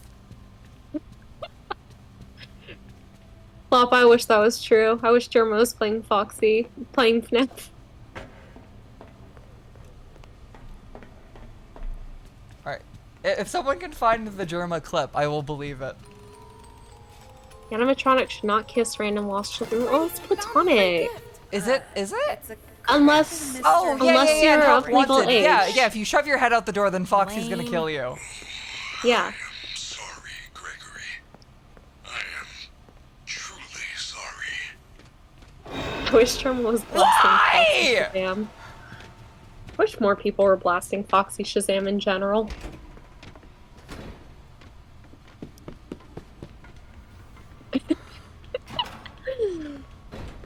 I am like so stoked about the casting for the FNAF movie. They're like such weird picks that I wouldn't have thought of, but seeing them, I'm like, yeah. I was scrolling through my tweets to find something, I forget why, but I found the time that I tweeted out the conversation we had when it was the day that we learned that Matthew Lillard was casted, but not who. And we are both like salivating over the idea of how funny a purple guy Matthew Lillard would be. But assuming that he'd get cast as the night guard or whatever. And the next fucking day, it was announced that he's William Afton. And it was... It's so funny. Dude, it's cinema. It is. It's my Barbie. It's my Oppenheimer. It's Five Nights at Freddy's. It's where I want to be. Nay, I say this like super duper genuinely. I'm actually really glad you liked Barbie, even though I hated it. Yeah. It like makes me happy that you were able to enjoy it. I came into the, so Coffee loved Barbie, Dem loved Barbie, Maddie loved Barbie, but Hazel and Alyssa were not too fond on it. Hazel actually liked it a little bit more than me. Okay, so which is shocking. You're the biggest hater. So we already have a little group chat that we share, but I added Maddie to like discuss with all of my close loved ones how much I like the Barbie movie. I feel really bad. And then really wish I liked it. Immediately, I was fucking smashed and called dumb, stupid baby. No, we didn't. You think I'm a dumb, stupid baby, Alyssa? No. May, everyone on planet Earth likes this movie right now. Hazel and I are literally the only people I've heard say we didn't like it. Yeah. We're the ones being oppressed for once. But I'm just like not gonna talk. Well, I'm on stream now. I guess I kind of forgot I was on stream and not just talking to May, my friend May. And the chat room that was conveniently reacting. Sorry, chat room. Now that you all hate. Oh, Ben Shapiro hated it. Well, I guess I have to die now. Yeah. Alyssa's gonna tweet, I didn't like Barbie too much, and someone's gonna tweet, well, no. Hitler didn't like it either, huh? No, I'm not gonna tweet it. Like, I don't like disliking things, especially when everyone else is hyped about it, because, like, I love to be in the hype cycle with everyone. It's why I play Pokemon games. Yeah. Like, I like Pokemon, I have fun, but the most fun part of Pokemon to me is experiencing something that everyone else is excited about. So I was really excited, like, oh, I can't wait to go see this movie that, like, everyone feels really positively about. Yeah. And, like, as I was watching it, I could, like, feel myself fighting, like, against myself. Like, man, I do not have a good feeling about this, and this. But I'm gonna trust the process. And then the movie ended, and I was like, well... It says good for entrance to the It was like Scott Pilgrim, but good, is I think my main... It was fun. It was fun to look at. It was fun to look at. And the actors looked like they were having fun, and I liked that. I swear to God, Chica, I swear to God, I... It sucks disliking things that everyone else likes. I want to have fun. Well, that is people like you are why they are making garbage. Oh, wow! They're making Pokemon just for me. Scarlet and Violet are literally the best fucking Pokemon game. Wow! I can't believe that they make Pokemon all just because I like to enjoy things with my friends. I felt like this for the Mario movie. You know, the Mario movie was the kind of thing where, like, I was able to put my good time hat on hard enough that it cut off circulation in my brain. I was like, I got to see Mario and Princess Peach. That was fun. Yeah, the only reason I like the Mario movie is because me and Maddie viewed it exclusively through the lens of Bowser loving Peach in the way a lesbian would. I agree so much with that read. But, you know, if I, like, actually looked at the Mario movie critically, I would probably have a lot of really scathing things to say about it, but I didn't go into it with that mindset, so I was able to have fun, but I also would not blame anyone for hating it. I find it really funny that we live in a world where the Sonic movie actually kind of, like, played better as a movie than the Mario movie did, even though the Mario movie looks like a million times better. Yeah. Yeah, I think the Barbie movie, all I really have to say about it is that I'm gonna die is what I'm gonna say. Never mind, we good. No, we're good, Chica. We're good. I understand basically every criticism of it. And I agree with a lot of them. I did see some stupid ass tweets that literally felt like being bashed in the head with a hammer. I got subjected randomly to someone being like, it's insane how the Barbie movie believes that Mattel cares more about feminism than profits. And then I opened the account's page, and their pinned tweet is, if you disagree with me, you're stupid. And it's like, all right, that's a troll. I give up. Yeah, no, I do think that a lot of the people who, like, passionately hate Barbie are, like, the worst people in the world. Yeah. So I get why people are now doubling down and saying, like, no, it's great, it's perfect. I mean, Hazel said it's literally like hating the Ghostbusters movie with the anti-vax lesbian in it. Yeah. Like, you couldn't because the fanboys were being so fucking loud that if you hated it, you were, like, aligning yourself with them. Yeah, I agree that the '93 Mario movie is better. I'm baby. I don't want to do this anymore. Can I? I've been in the corner of the '93 Mario Brothers movie like ever since it came out. Like I've always thought it was so good, and like I have a half-written video essay like defending it that I never yes, finished. queen.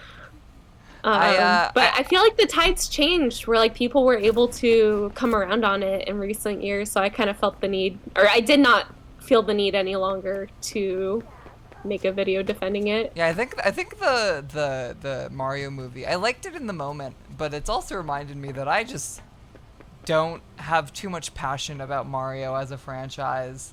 Yes, Hazel, I've liked the Mario movie ever since I was 1 year old. Look, the first thing I heard in the womb was the sound of my mother playing Mario. You can't say that I fucking negated Chica with a safe word. Saying I'm baby is not my safe word. Oh, I'll let you know, Gina. That would be very fun to collab on, actually.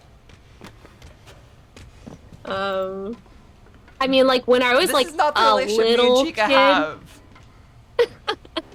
Well, what if? I'm baby, I'm baby, I'm baby, I'm baby. She saw you climb in! I'm no longer baby. Also, I'll be right back. I have to call my boss. Oh, I have to go to the bathroom, so pretend that we're both gone for the same reason. We're both in strollers right now. Be right back.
I've never noticed how suicide mousy this walk cycle is, and I know I'm doing the boss baby tweet thing, but also I want to see this bear bleed out of its eyes hyper realistically.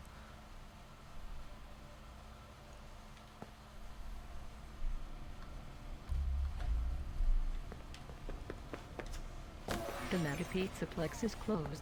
I forgot that there's a lot of fucking text-to-speech in this game for the robots. I get why they do it, but man, I talked about it during the Exoprimal stream. There's a sauce that's there when you get a voice actor to voice act a robot instead of a text-to-speech guy. Like the cute little bottom submissive giant evil robot from Exoprimal is so cute.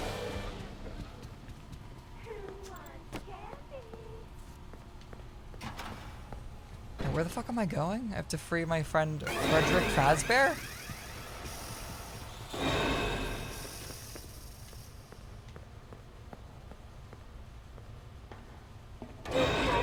Ah!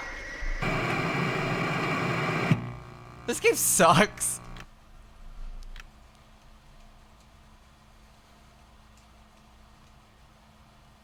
I'm sorry about your Chipotle order. Jesus Christ, I'm bad at video games.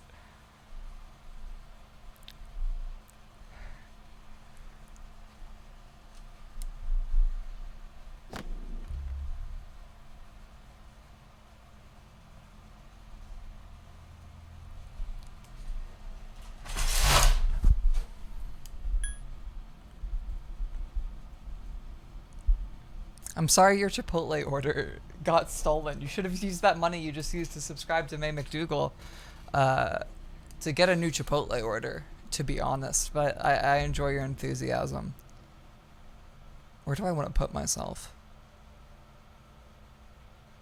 I'm going to put myself in this little corner up here. Should I crop my mic out? No, I can just put my mic further down. Perfect. Oh, I forgot. I'm stupid. There we go. Tell me if my webcam freezes, please. The Pizzaplex is closed. Leave the premises. Yeah, or so be forced to call security. Exit the building. This is your final warning. this is. I think using text to speech like it's a serious voice. I think text to speech is something that can only really be used as a necessity or as an accessibility feature.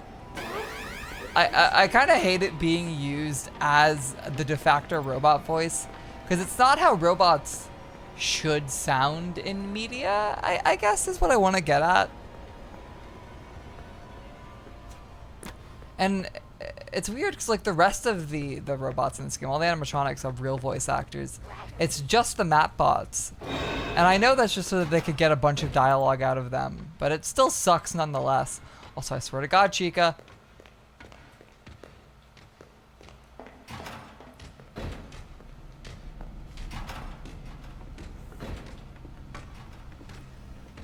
Fuck. I don't want to be a baby. I don't want to be a baby. I don't want to be a baby. I don't want to be a baby. I don't want to be a baby. I don't want to be a baby.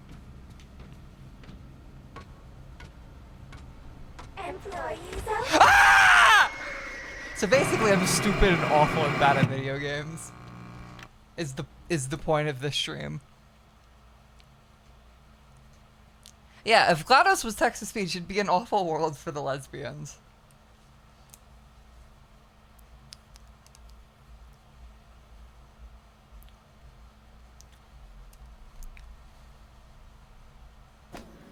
Alright, where the fuck am I actually going?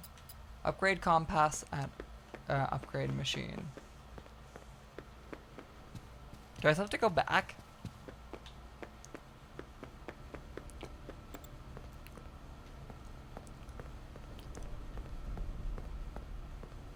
I'm sorry for anyone that wanted to maybe eke out some of the lore of this video game. I think we might need to stop talking during some of the later cutscenes.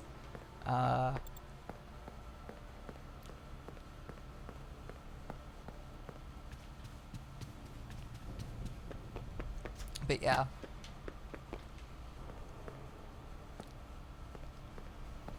Hey man, can we not? Hey.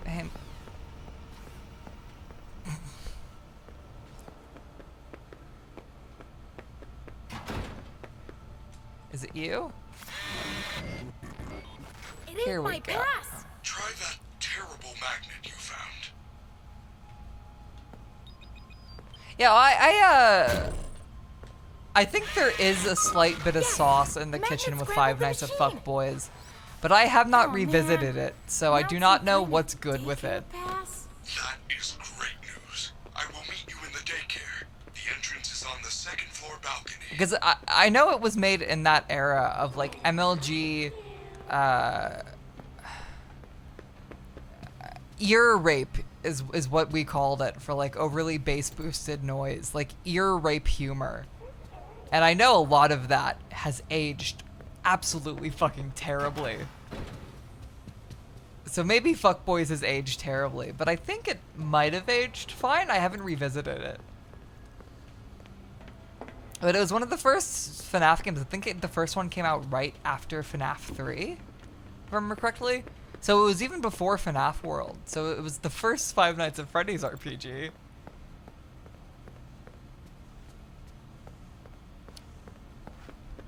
The Mega Pizzaplex is closed. Leave the premises or I will be forced to call security. Alright, here we go. I remember the daycare in this game scaring the shit out of me, so I can't wait to get my ass kicked in here again. Yeah, there was a time where the first FNAF game I ever played on this stream was gonna be FNAF World. But I didn't get around to it. I've actually never played FNAF World. No, I don't expect Five Nights at Fuckboys to be offensive, to be clear. I just don't know how it's aged, you know? Oh fuck, I thought she'd stop following me. I thought she stopped following me. Can I want to take a poop. Okay.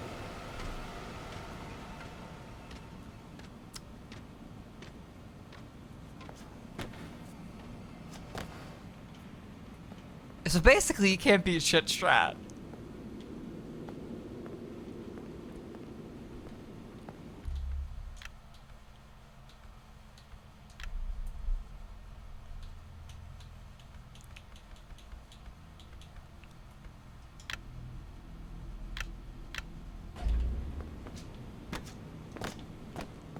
Alright, how's audio sound? This seems fine.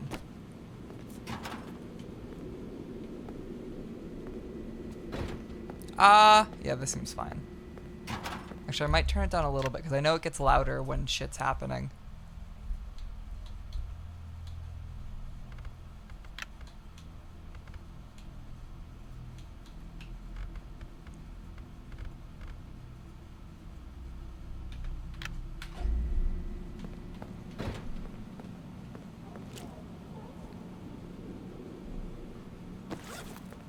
I'm trying to remember if the first time I played this game, if it was with controller or mouse, because there is like some added vibrations to let you know where the animatronics are that are on controllers that I don't remember, so I might have played on keyboard and mouse, but I'm not sure.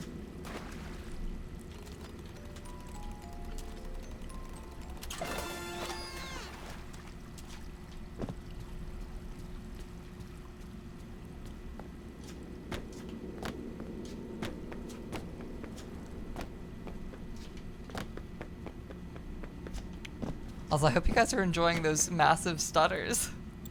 It's because this room is super reflectively and beautiful. The game can't handle being forced to render things that actually look nice.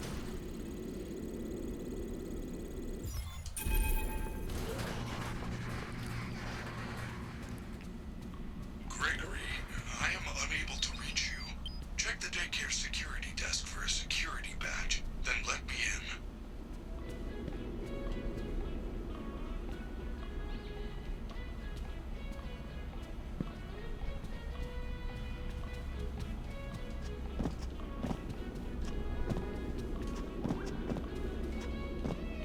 Yeah, the sexy man in here did become, sorry, the animatronic in here did become a sexy man. Freudian slip, because the sun moon animatronic, just people wanted to bone that thing so hard for a while.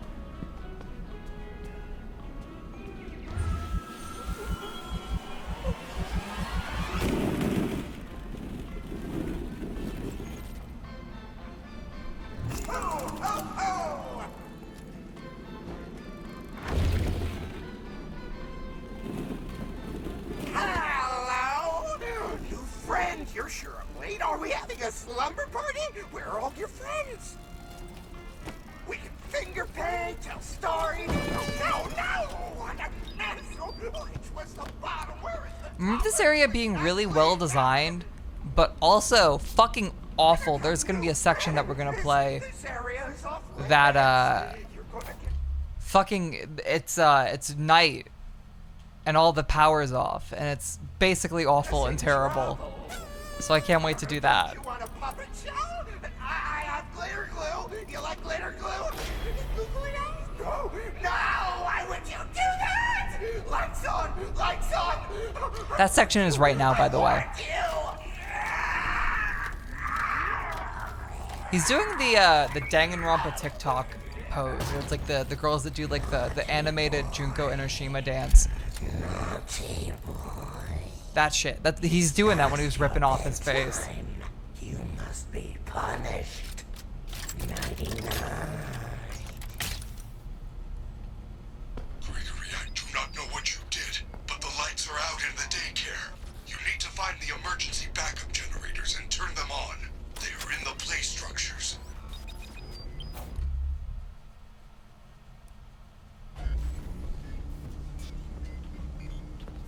Yeah, this section I remember is sucking ass.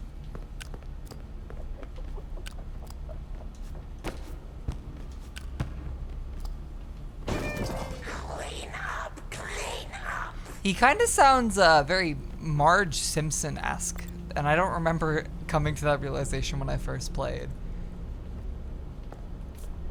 He's like if Marge Simpson was a neurotic boy.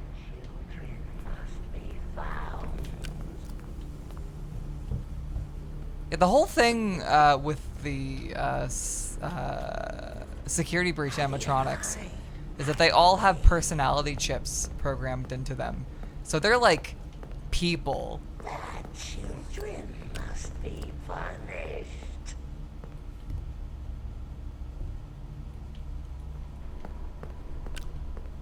He does have a very Marge Simpson on testosterone sound. He also he sounds like a very Tom Kenny-esque without being Tom Kenny. Like I don't even mean that in like he sounds like a Tom Kenny dupe.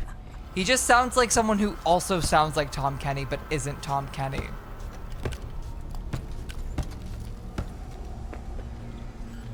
How do you hide? Hide away.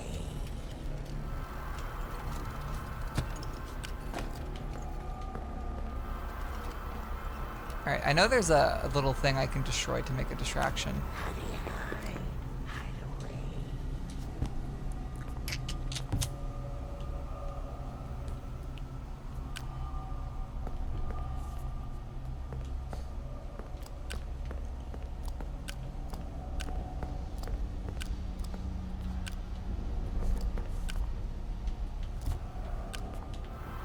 Ah, scaly.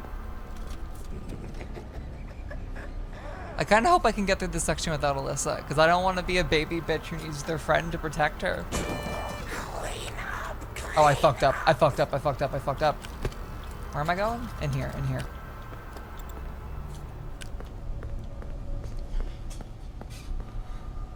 Yeah, it sounds very Tom Kenny one-off, where they have him like kind of tap into his normal voice, but also do like a little bit of a wacky, creepy guy.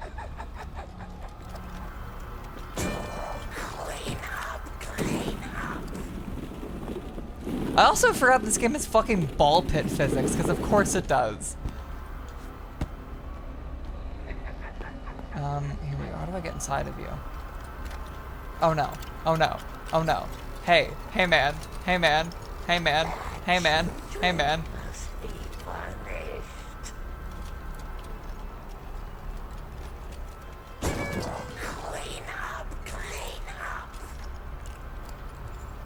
There is a critique I've seen levied against this game, where it's like, a lot of the horror of early FNAF is you don't know when the jump scare will happen, because it can happen at any time. But this game kind of doesn't have that fear factor. By the way, you kind of know when you're gonna die. You're gonna die when there's an animatronic chasing you and you get a little too slow and it catches up to you.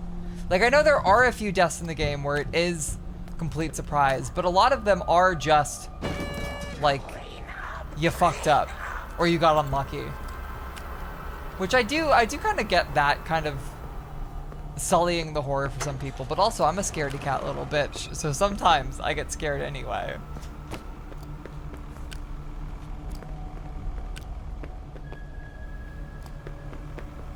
It is Outlast for kids.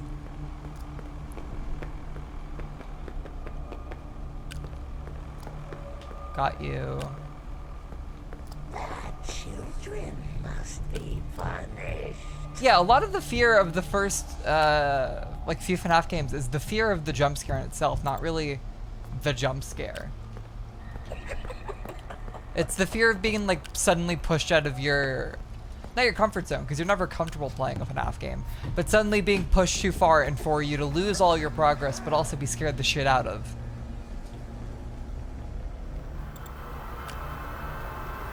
Quirked up white boy, quirked up white boy, quirked up white boy, quirked up white boy, quirked up white boy.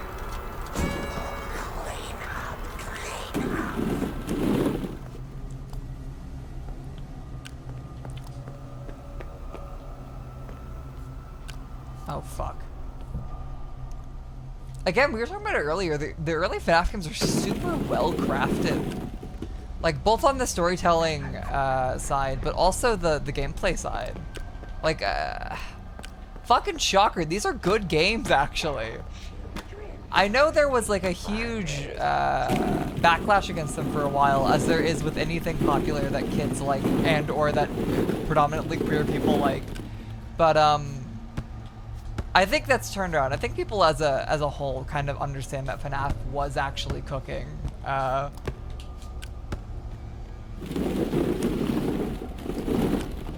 Again, that click team swag is also insane. The first 6 games are made in Click Team Fusion. So FNAF 1 up until Pizzeria Simulator, as far as I'm aware. So basically all of the Scott Cawthon games are the Click Team games. I don't know who my favorite Frederick is. I don't even really know who my favorite animatronic is. I'll probably have to discuss it with Alyssa when she gets back, and we could help narrow him down. I think my generic one is that oh, where are you? Where are you? Stop. Where are you? Are you inside? Where are you? Stop. Where are you? Stop. Where are you? But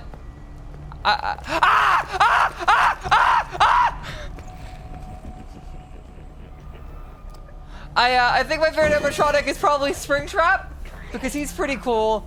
I like that he's scary. I really love the idea of a corpse inside of a suit, and sort of inside of an animatronic suit. I think that's a really cool idea. I like that he died inside of the suit. I just genuinely think Springtrap is really cool. He's probably one of the coolest slasher villains, like to the point of. Where's the moon? Where's the moon? To the point of, I can't wait for him to be in the film. If he is in the film, I don't actually know, because it will kind of affirm how fucking swagged up he is to the broader public, because he's just genuinely one of the best fucking slasher character designs in the past like decade or two. All right, yellow, green, blue. Yeah, it's a nice combination of body horror, but also like a gimmick that I really love. Okay, I'm gonna knock that down so he gets distracted. I remember fucking bashing my head against the wall the first time I played about this, so if I can get this in one try, I'm actually gonna be so proud of myself.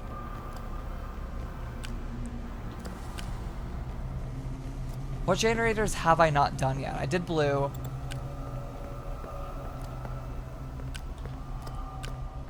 Here you are.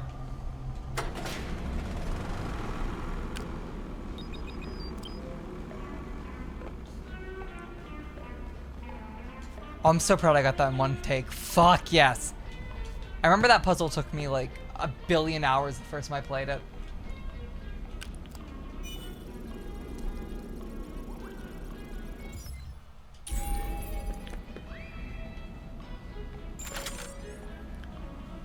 It also might have been patched, because I was playing on the launch version of the game. Rule breaker!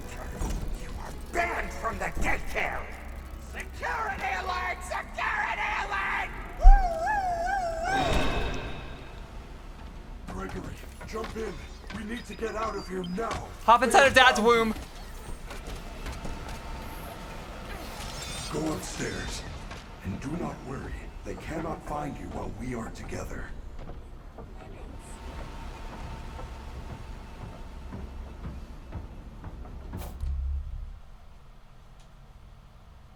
We are almost out of time. We need to get to a recharge station immediately. Every hour the power is diverted to the recharge station. When that happens, the lights go out. And when that happens, the daycare attendant is free to roam the building. It will find you.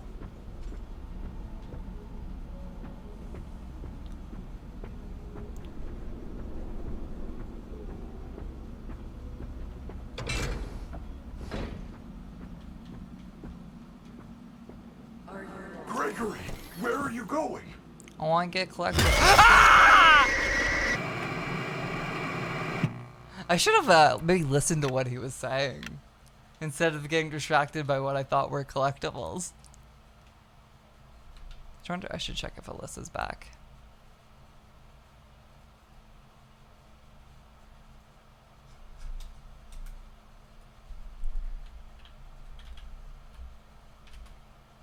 No! No! Bye-bye, Alyssa. I got through the scary area in one try. Rule breaker! Rule breaker! You are banned from the daycare! Security alert! Security alert! You missed me say that Freddy's little stummy pouch is Dad's Jump womb. in. We need to get out of here now. They have found you. Go upstairs. And do not worry. They cannot find you while we are together. We are almost out of time. I'm gonna miss we need to get to a Alyssa. recharge station immediately. Every hour the power is diverted to the recharge stations. When that happens, the lights go out. And when that happens, the daycare attendant is free to roam the building. It will find you.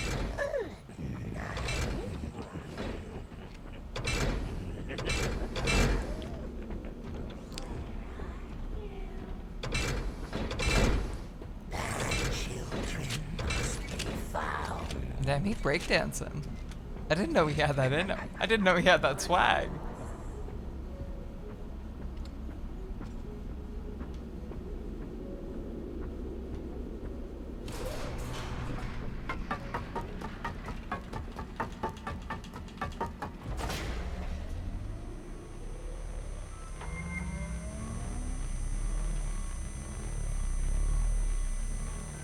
Oh my god, it's Vanny from Vanny!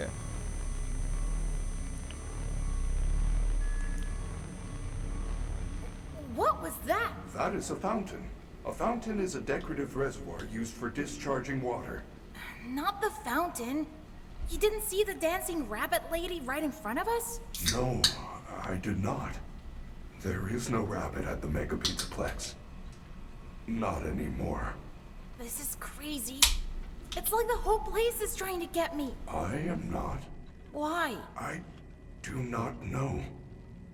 I want to help you. Maybe they want to help you too. I doubt it. For some reason, you're different. You know who also wants to help you? This top of the hour ad break, which you can dodge for $5 for free by subscribing with a Twitch or Amazon Prime subscription. You get emotes, you get to support the channel, and you get to dodge this 3-minute top of the hour ad break. Use your grandma's Prime subscription or give Big Daddy Amazon $5 that I'll get 2 of. Good news. The front doors will open in 5 hours. Good news? 5 hours? I'm not gonna last 5 minutes! Do not panic. If we get separated again, you can always call me on your fast watch. As long as This game's called Five Nights at Freddy's, but you only spend one night in Freddy's. I hope they got fired for that blunder. We should get moving. You can access I don't have the main passion atrium of a with your security smarmy man badge. who's never been inconvenienced in his life who genuinely thinks people should be fired for blunders in media. I said that very nonchalant.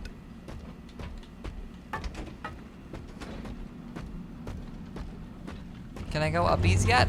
Fuck yeah, uppies time. Possible exit points. The main loading dock is located under the food court on the first floor. I didn't mean to go back into his boy room. There is also a fire escape in the third floor prize counter. Check your fast watch. I will mark both locations on your fast map. It appears that you have no fast map. You should be able to obtain one from the greeter on I the do center like having to balcony. park my bear. It's a very fun gimmick. This game is very slightly mecha, and I'm glad that it has that swag on hand. For your safety, please stay clear of the doors.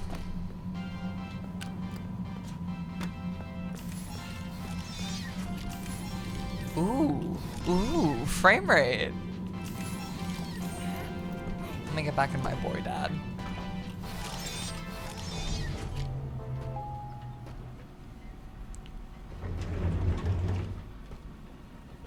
Hi, please take this map.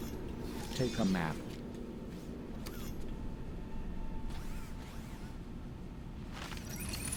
Thank you. Please enjoy. Free map. So that's Mapbot. Was anyone in chat scared? I actually have not seen any FNAF VHS content because I've kind of avoided a lot of the analog horror and backrooms wave of horror. I kind of missed all of the big, like, quarantine internet horror boom. We talk about it in the myhouse.watch stream, but my first real exposure to a lot of the backroom shit was that game. Like, I knew the basics. I knew about the basic rooms, but I wasn't really sure about a lot of it until myhouse.wad. And then same with the FNAF VHS Walton Files type thing. Like, I've seen a few of those videos, but much like analog horror as a whole, I've kind of dodged it because I knew it wasn't something that I'd be too interested in. Like, I remember watching, I think, Squimpus McCrimpus, is that a name? Or am I just having a stroke on stream? That person did some videos. I remember one was like a Toy Bonnie testing thing where it like recognized Looks like the door's a criminal or whatever the fuck. I remember that video being cute. Because I had like a mini FNAF revitalization phase in like 2020, 2021. I remember watching like a bunch of like catch-up videos, basically. Not even lore, but like recaps on what I missed in the fandom, because it had been a while. But I remember watching like Go Motions videos when those were coming out, back when she was still ripping off Scott the Woz. Positive, not mean. I don't mean that in a mean way. We all were at one point in our lives. Yeah. But I haven't really kept track with basically any of that space since 2021.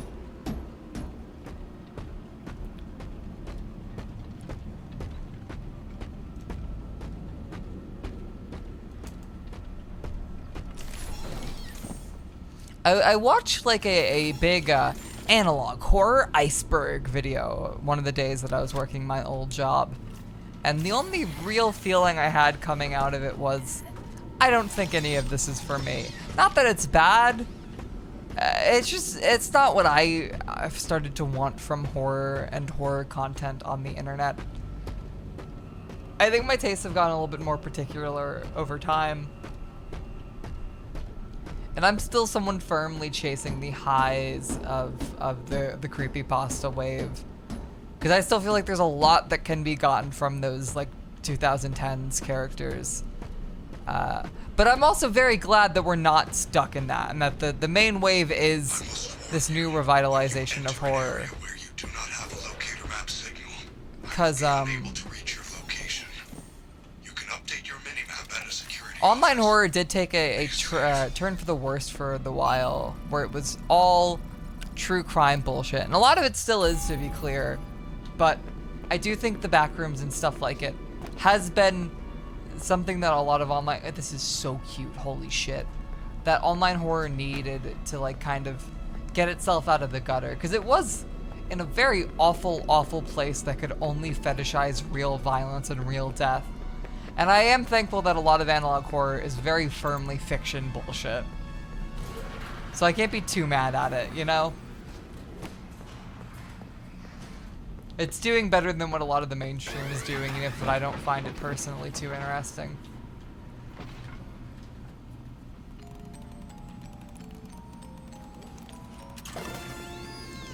Oh my god, I got the Monty juice.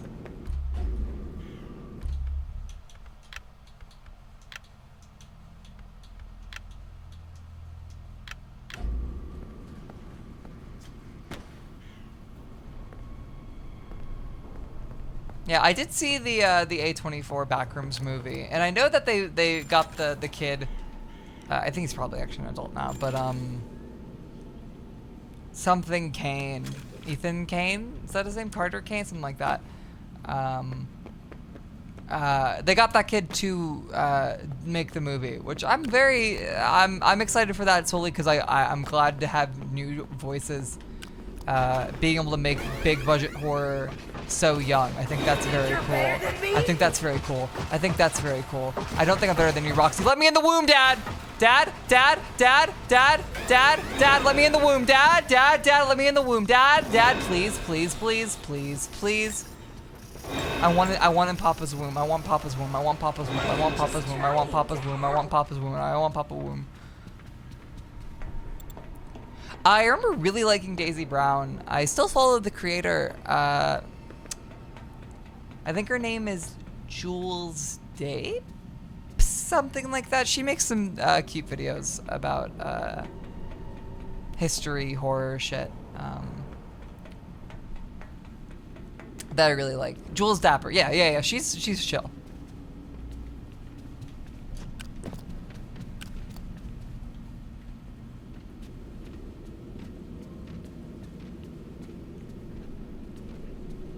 Yeah, I do say. Hey, Freddy. I do say that I want to go back to all of the fucking the creepypasta bullshit.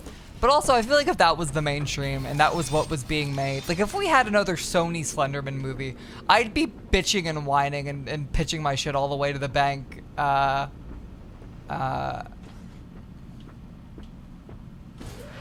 I would be an awful, curmudgeonly person. So I am glad that that's not the mainstream anymore. I also am glad that we're out of the space of ARG horror where everyone is just trying to rip off Alan Resnick. Because a lot of people did it great, but a lot of people didn't. Well, John Gregory, you are in the East Arcade. You should be able to get to the prize counter through the security office. Look for the door with the security badge. Where's Roxy? Ah, there's Roxy!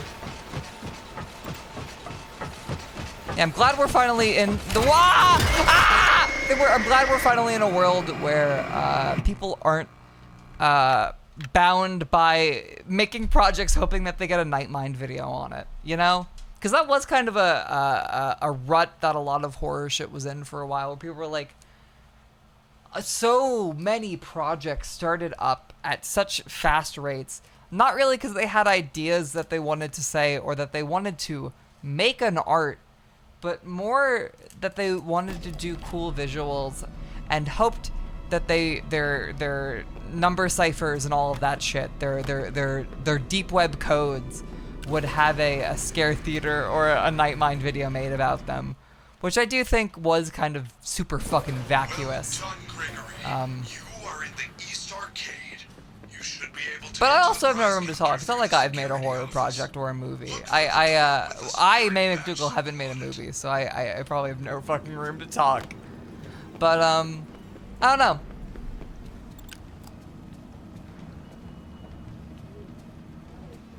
I don't want to be a baby, Roxy. Come on. I don't want to be a baby again. I actually know nothing about Smile Guide. I'll probably look that up after the stream. Yeah, I know nothing about that. There is a roll-up door at the very back which leads to the prize counter. Yeah, a lot of the horror stuff that I've really loved in recent years, specifically this year, are a lot of the creepypasta-inspired people. Like, there's a YouTube channel that I'm very precocious about. I think that's the word. Where I really love. I really love his stuff, but I don't want to like blow up the spot, you know? Like I want him to stay small and unsullied by the wider fucking internet horror sphere, because I want him to cook first. But there's a channel that made a Pokemon. God fucking damn it, Auntie! I don't know what you're talking about. That's not true. Who's making some amazing shit right now that I really, really, really, really love.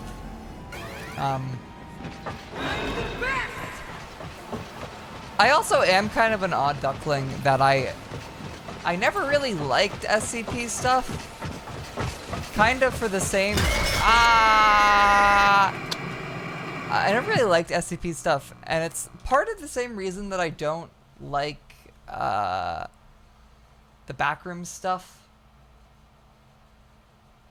And I described the concept recently as I think a lot of horror benefits on the summary version of it.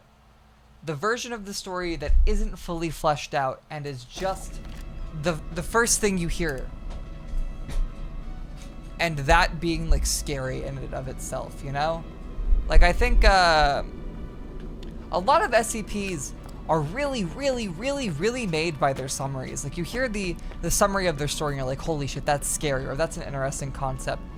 But if you ever do the brass tacks and actually read the SCP file entry, there's a little bit of too much over explanation that'll really like kind of. Did the game just hard crash? No. That'll kind of let the story down, because a lot of horror is built up of how you're imagining it and how you imagine that it would play out or how it would go down. And I think that's true of traditional horror as well, to be clear. Like there's a huge fucking industry on YouTube currently that is just kill counts of horror movies. Or it's just recaps of horror movies where they go over each individual gruesome death and they go over the summary, but they don't actually do the meat and potatoes of the film, you know?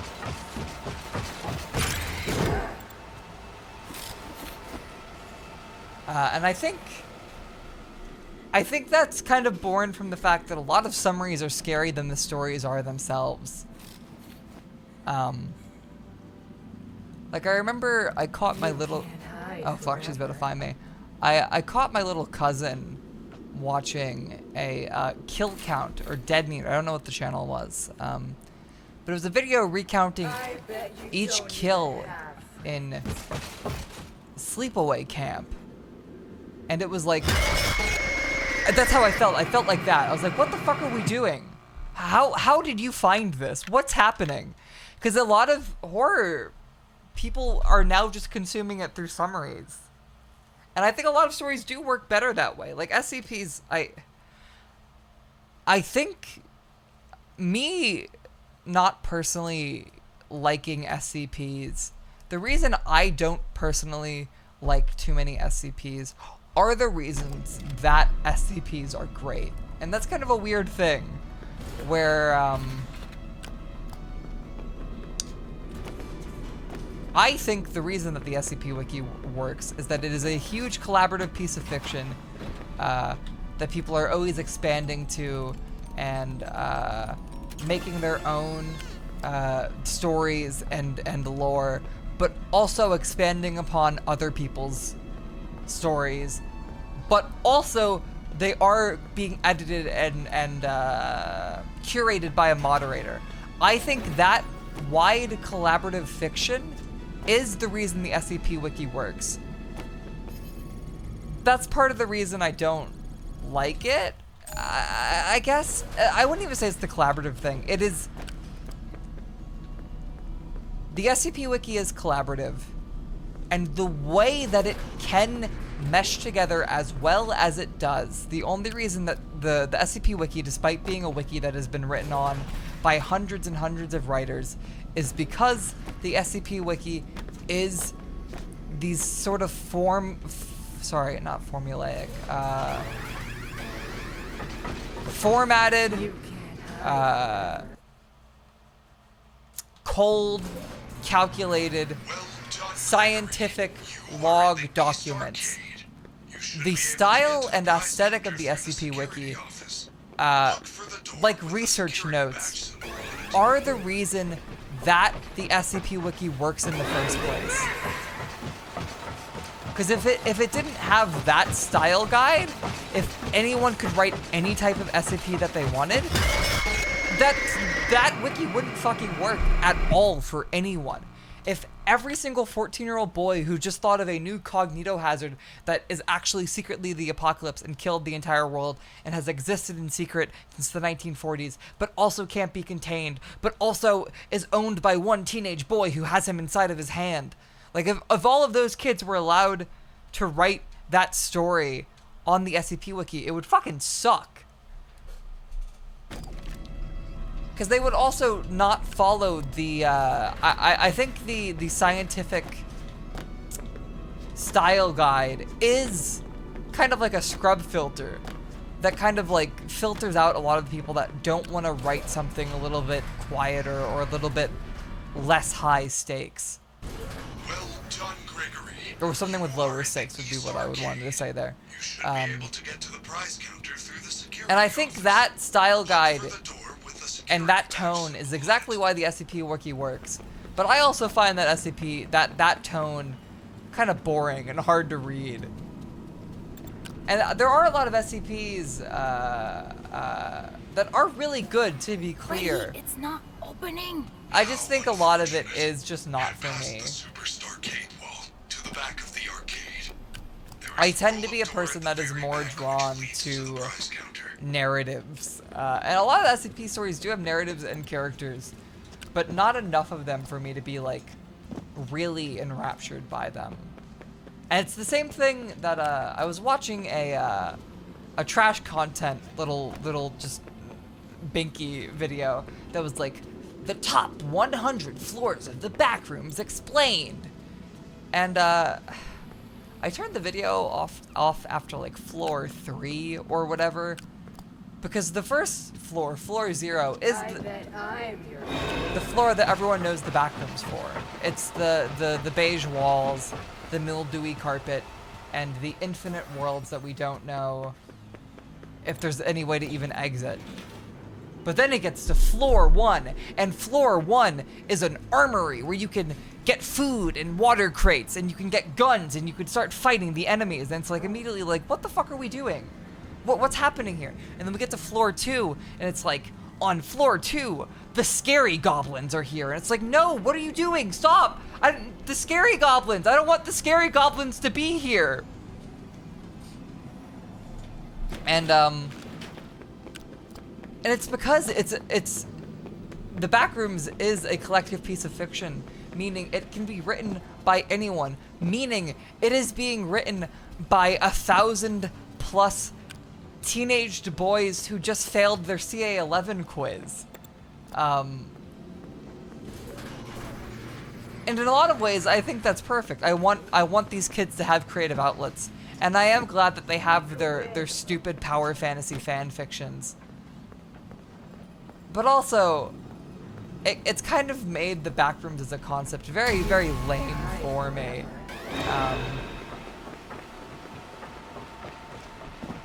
But I think what I really don't like about the Backrooms as a concept is that because it is a collective piece of fiction being added to by a bunch of people that kind of want to be the star of the show. Like, a lot of those people don't have the subtlety on lock. A lot of those people want to be the star of the show. It means that there's not a collective point to it all. Why does a pizza place need there's so no much security? overarching narrative or point to it all. It is just 100,000 billion infinite floors that, what the fuck are you? That, overexpand on things that don't need to be overexpanded upon. Or don't need to be expanded upon at all. And it's just a lot of... Yes, found it. Explanation for things that never needed explained in the first place. I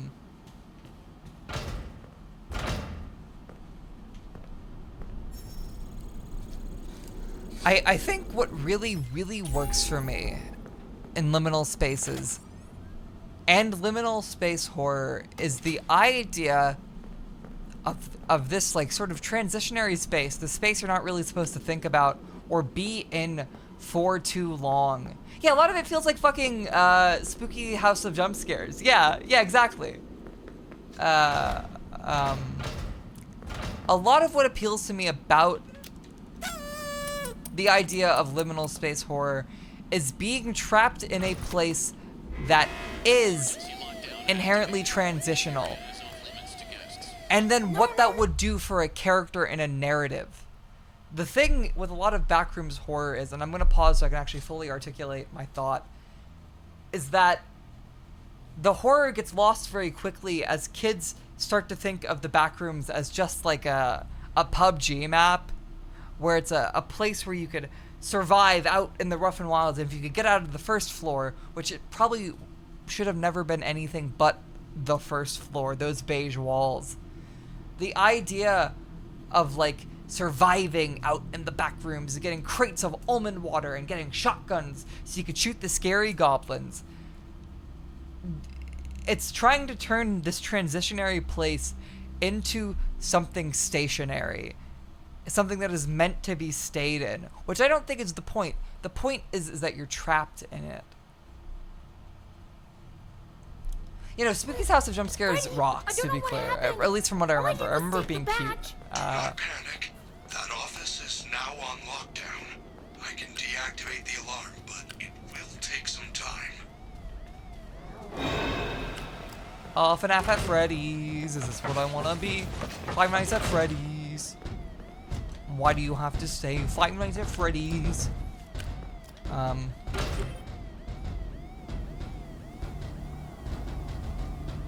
But yeah, that not ironically is what appealed to me a lot about myhouse.wad in retrospect, is that it told a backroom story without being annoying about it. It took the idea of a transitionary space,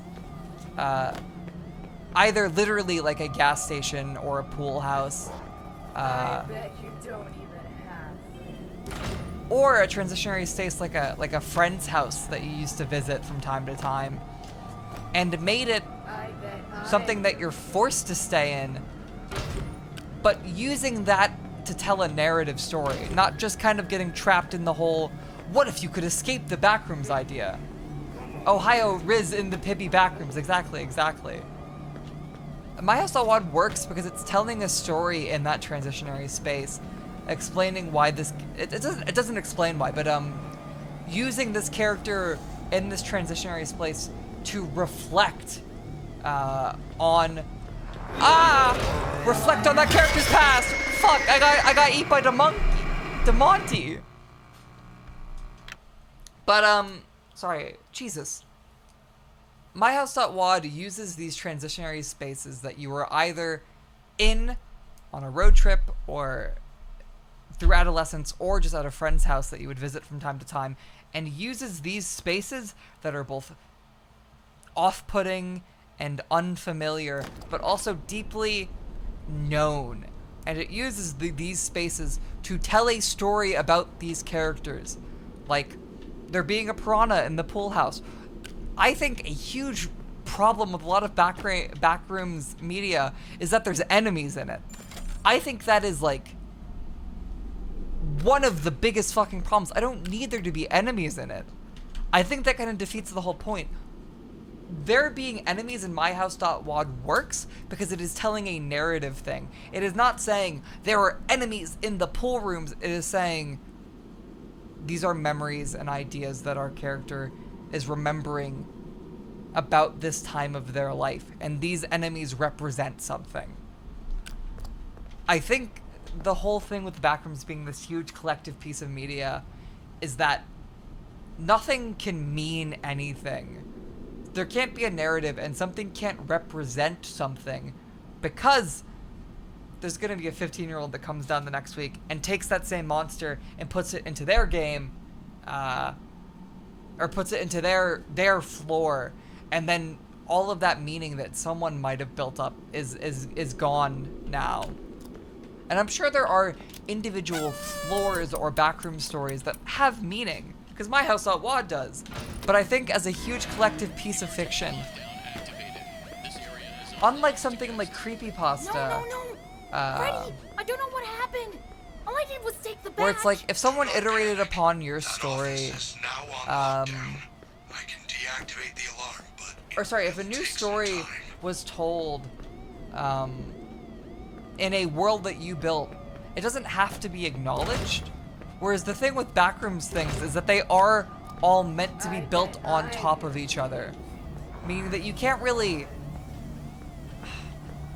I don't even know if ignoring is what I would say creepypasta did. It's more that, I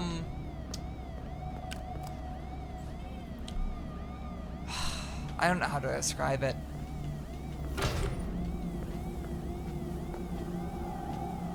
You can't hide forever.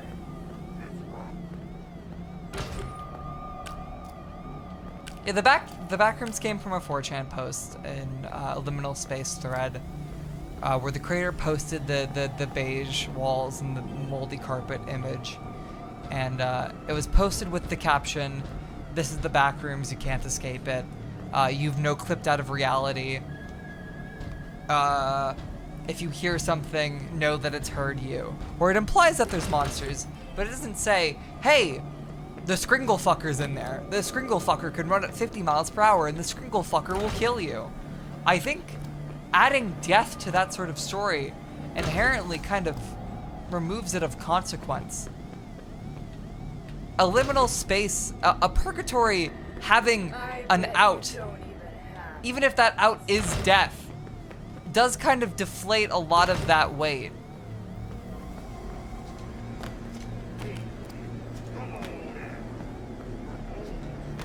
Like, I don't know, I think at least the point for me of a purgatory is that it is an endless nothing. I think adding Skringle fuckers in there kind of loses track of what makes that appealing. Hey kid, come on out. We're only trying.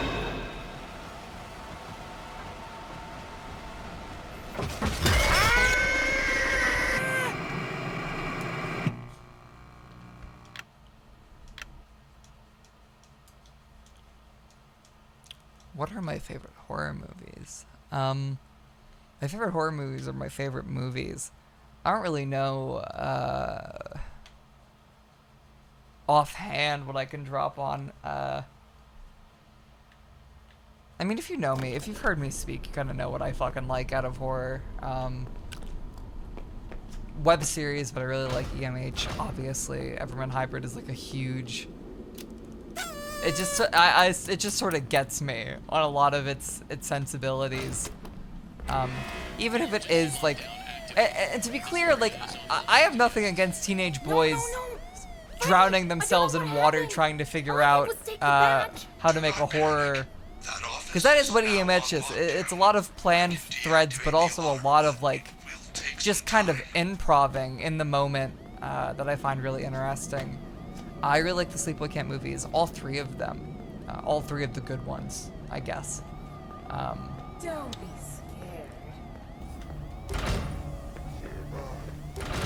scared. Not a horror movie, but I think 8th Grade taps into a lot of these feelings in interesting ways.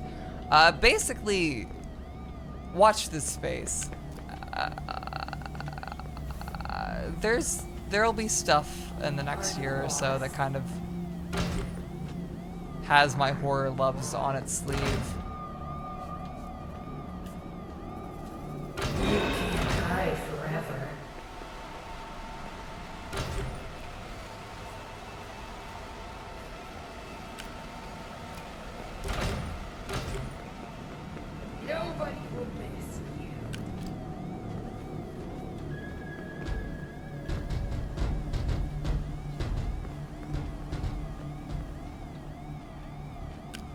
Oh, I'm supposed to use the cameras.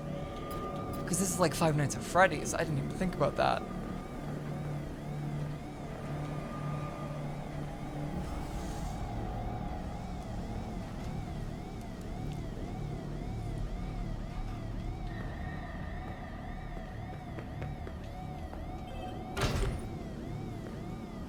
I remember when this game came out, I was able to glitch this section just by standing on the desk. I bet I But I do not think that that's possible in this patch.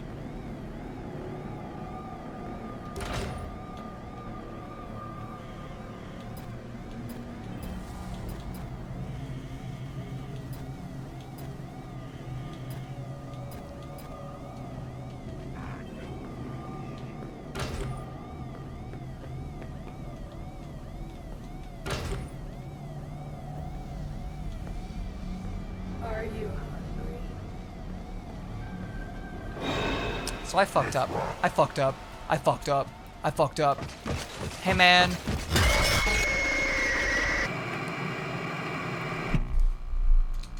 Mascot horror on a whole, none of it's really appealed to me since FNAF, because it is for children that are younger than me.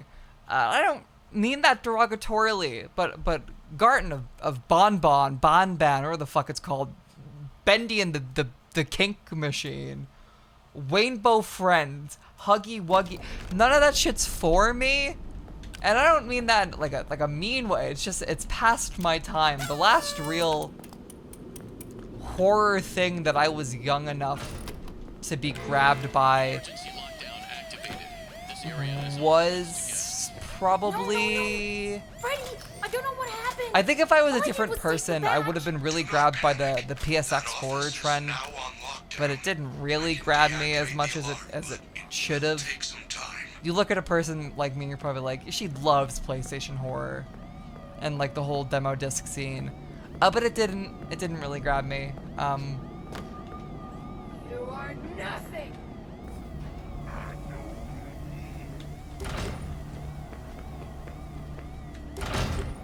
This is it's the jack-off desk, don't you know? I'm sure a lot of that mascot horror is good, to be clear. I think that is the thing that a lot of people don't want to give credit to. I'm sure a lot of it's actually decent, but it's not for me.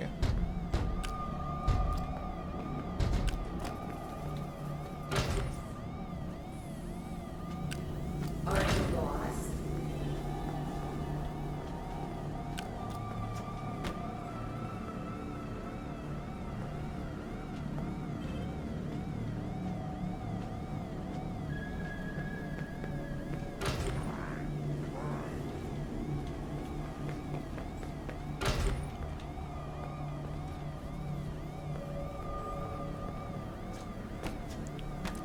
I've seen you talk about it. I probably would like Halloween remake too.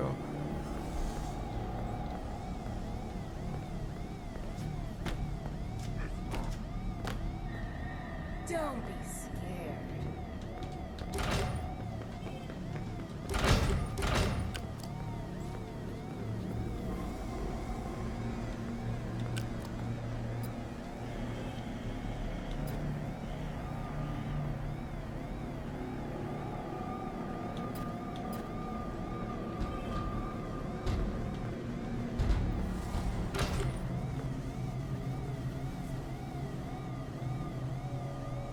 Hey, Roxy. Hey, Roxy. Hi. Yeah, so I don't think there's anything wrong with mascot horror. Just none of it other than FNAF ever grabbed me, but that is surely like a demographic thing. There's a lot of horror that just never grabbed me, and it's not because it's bad. It's just because I was out of its demographic, or it just never really grabbed me when it came out. And so if it didn't grab me when it first came out, I then saw the worst of it as it like spread and pervade on the internet. Because the big thing that internet horror loves to do nowadays is to take something that is good and then run it into the ground as a million different voices go to try and retell that story. And a lot of them do it in interesting ways. but a lot of those voices are either people just in real time finding their creative voice, so they just repeat what their favorite creators already did, or they just don't have that sauce, they don't have that swag.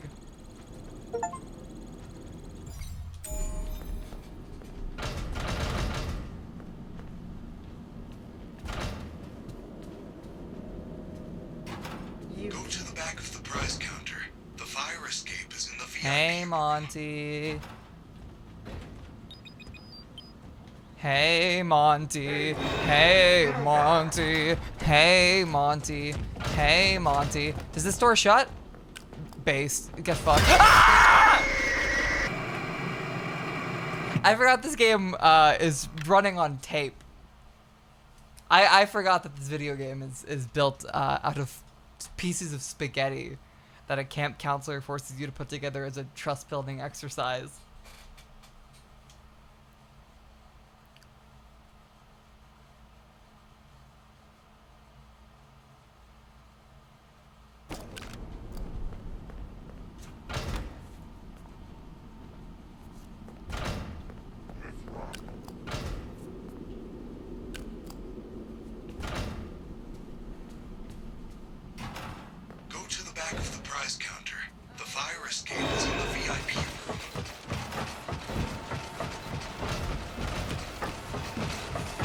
Oh shit. You will find him first. Oh shit. Hey, it's easy game. Give up. You can't win.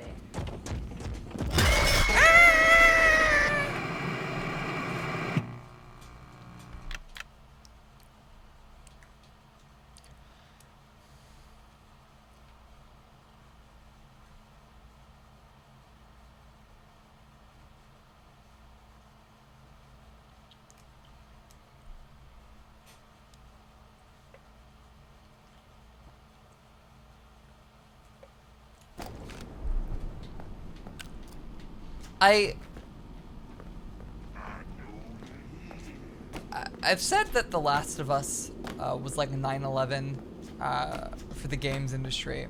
Same with Uncharted. And I think there's similar things that are like 9/11 for criticism. I think the general public learning of the uncanny valley was just the worst thing that can happen to a lot of criticism or discussion of art. There is a sense that can kick in when you're looking at something that is quote-unquote shoddily crafted. But I think the immediate want to call anything that doesn't look perfect uncanny, Come on out. and that it's to immediately use it as like a crutch to describe something is, I think, pretty fucking lame. Like, I like a lot of old CGI looks, and I do think a lot of them can look uncanny, and I think a lot of that can be intentional, a lot of that can be unintentional. But to immediately hop onto the uncanny valley to describe anything that doesn't immediately meet some perfect aesthetic peak, I think is a little lame. Not because I think it's a mean thing to call something even, but because it just doesn't fit. There's a lot of things that are called uncanny that just aren't uncanny. That's just not what it is. You're using the wrong term there, buddy.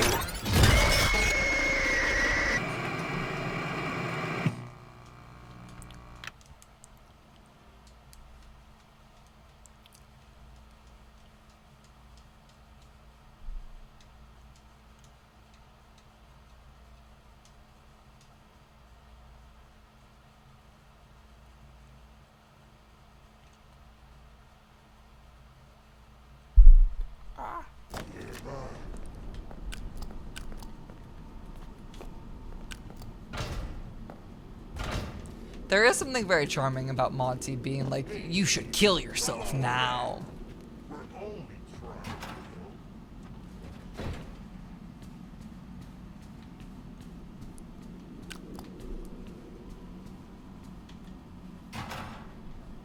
Go to the back of the prize counter. The fire escape is in the VIP room. So we're still in parts of the game that I have already played. I played up to about 4 a.m. of Security Breach. But I still like it. I think it's a bit buggy, it's a bit broken. It is not unfinished, but untested in a lot of ways, simply because it was rushed out of the door. Not in a, they don't care about this game way, but in a, they just didn't have enough time to finish the game sort of way. But I still think it's pretty good. I think it's very cute. I think I love all of the fucking unique assets. It's insane the mastery that is on display in this game. I think Are you hungry? FNAF fans,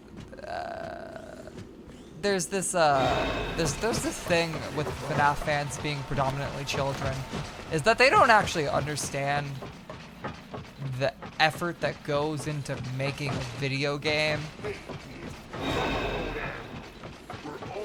Or that the fact that Scott Cawthon games are different in the time and energy and assets they need to be finished than this game.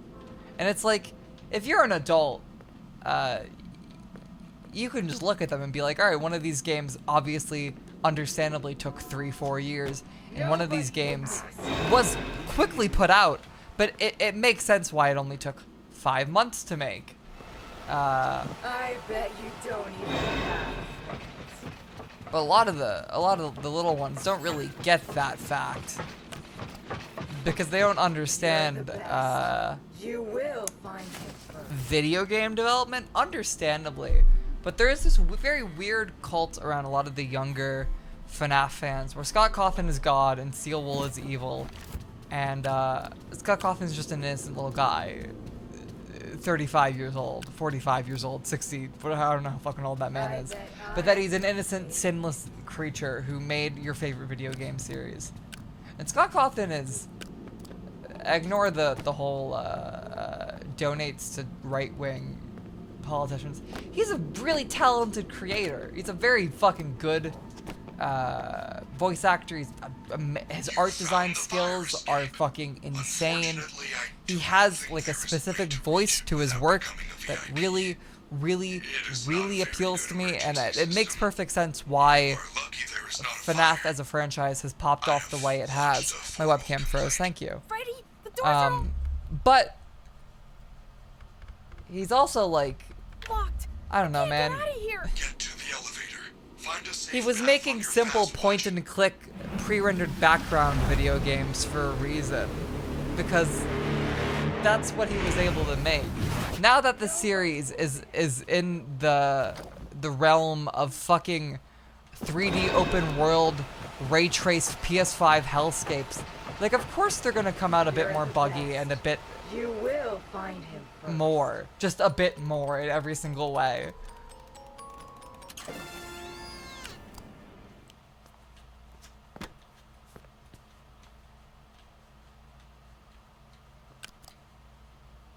Are you hungry? Hey Roxy. I don't want to go in the baby fucking stroller again. Please leave. I don't want to be a baby. I bet I don't want to be a baby, Roxy, please.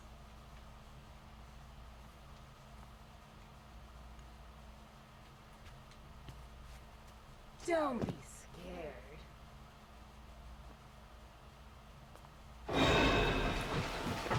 I fucked up. Never mind, this game's awesome.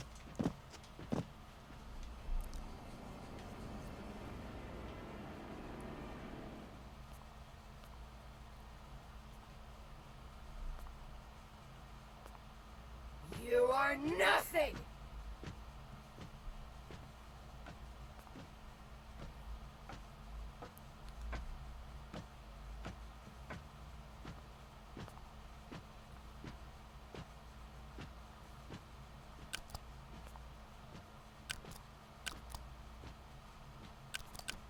I like how that sounds. It's a very good sound.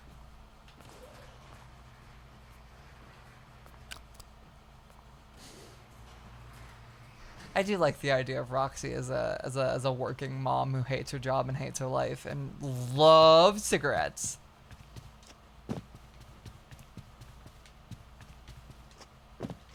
She named her first daughter Samantha, but she claims it was a pretty name, but she just liked it because it reminded her of the word menthol.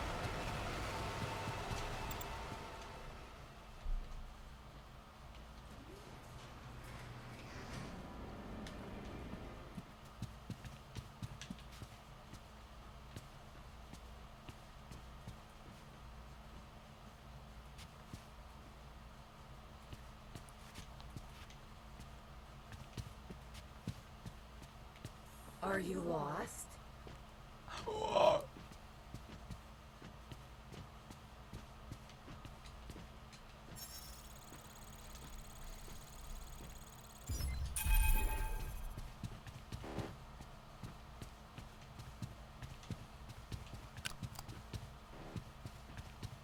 Sneak away, little coward. It's also insane how much of the art of this game, like, is just for the walls of the Pizzaplex. Art that you're not really meant to look at in any depth. And art that also doesn't contain lore significance, so it's not even like the vast majority of FNAF fans are gonna go wild over it. Like, there's so much art to this game to really just flesh out the Pizzaplex as an actual lived-in place that I find pretty cool. Like, this specific piece of art, this wouldn't be in a game made by FNAF fans, you know? Or made by a lot of the FNAF fans that are just in it for the next piece of the theory, you know? The game theorist FNAF fans. I think this game is genuinely made by people that love FNAF and wanted to make a fucking amazing FNAF game. And really cool. And really tried their hardest. But then the game was pushed out of the gate way too early.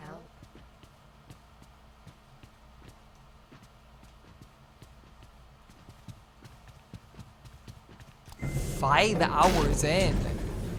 Hey, Free Mapbot. Free map. Move! White woman jump scare!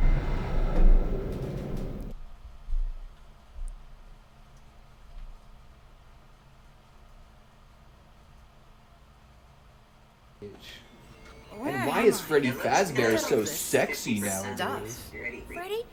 Freddy, are you there? Did she just say, why is Freddy Fazbear so sexy nowadays? Clever, Gregory. Yeah, I know your name. You're in big trouble. Did she just say, why is Freddy Fazbear so sexy nowadays? Is that what she just said? Lost and found until your parents or the police arrive. And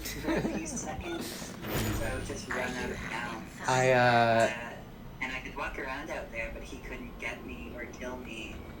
So I just got stuck. I was playing Mischief. That kept happening every single time I respawned. What were you playing? I was playing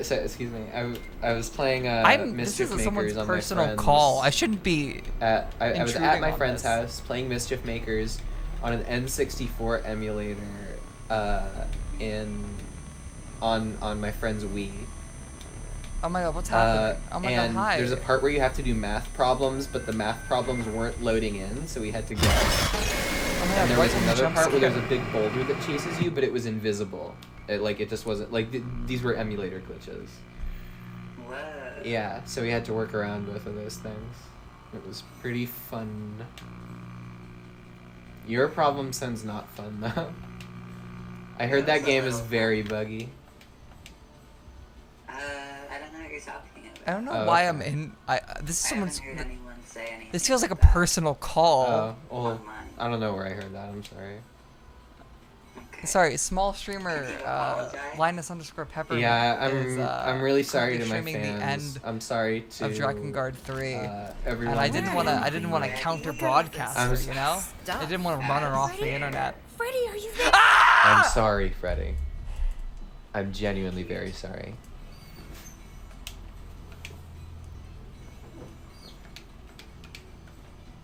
I don't want to. I just saw my own face on your stream. That's fine. Wait, I think Why am I getting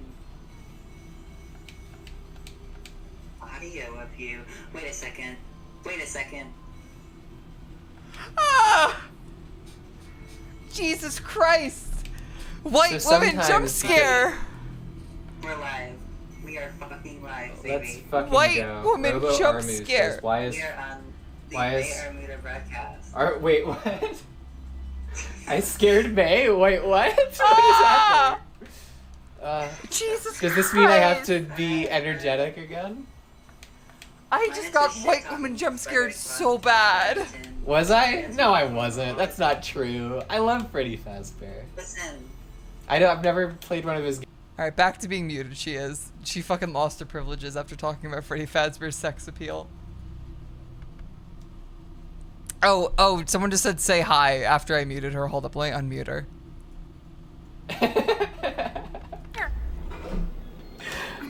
I'll bet you think you're real clever, Gregory. Yeah, I know your name. You're in big trouble. This is not the night to be wasting your time. So, that's what this feels like. Okay, well, can you explain Five Nights at Freddy's lore to me? Oh, no, I can't do another fucking FNAF lore stream. No. How do I stop this shit? No. God, no. I cannot do another fucking FNAF lore stream. Not today. I already did fucking one of these.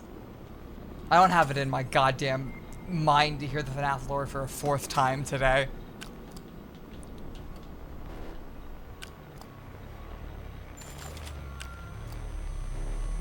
White woman, evil white woman. Oh, fuck.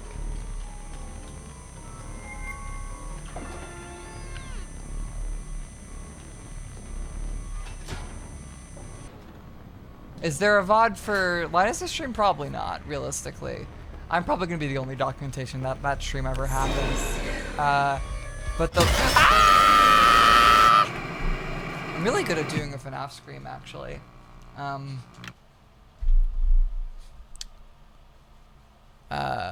So there probably is going to be no Linus VOD, but there will be a VOD for this, and there will be a VOD, I'll make sure to advertise on the front of the package that you're going to get some sweet Alyssa FNAF lore explanation.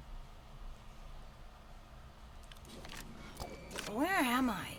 Look at all this stuff. Freddy? Freddy, are you there? I'm trapped. I'll bet you think you're real clever, Gregory. Yeah, I know your name. You're in big trouble. She's so cute. This is not the night to be wasting my time. So, you are going to wait right there and Lost and Found until your parents or the police arrive. Are you having fun yet?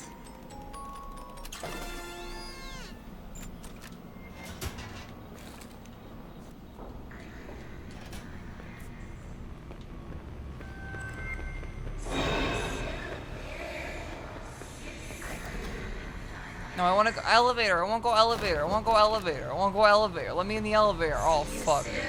Oh, shit, it's Vanny from Five Nights at Freddy's.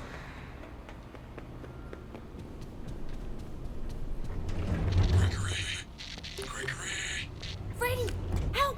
The rabbit ladies found me! If you get this message, come to the Roxy Raceway entrance, 2nd floor. I piled up some boxes so you can hop over the construction fence and find me. Someone is jamming my communication signal. Come to the Roxy Raceway. I like the lag. It's diegetic. See, when Freddy's lagging, my game's also lagging. Did my game just crash? I can hear you. I'm on my way. Okay, no, good. It's diegetic, you see. It's lore. The insane FPS drops are lore. I've tried to turn this game down to low settings before, and I know that doesn't fix it. I think this is just a game that is permanently bonked in a lot of ways.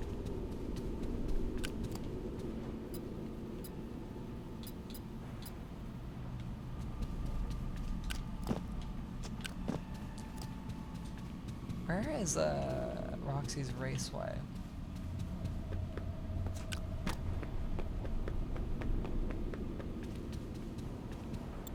Are you having fun yet? Oh, hey, Vanny. I didn't know you were up there. That's cute.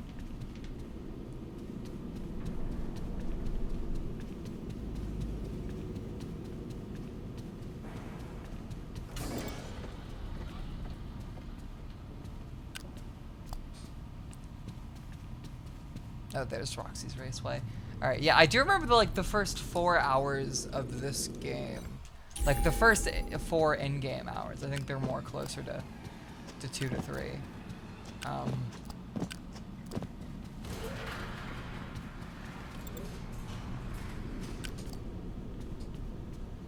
Yeah, I think the last thing I remember getting is a gun that lets you shoot the animatronics and a camera that lets you shoot the animatronics. And also you start fucking scrapping the animatronics for parts because this game is actually super metal and woke.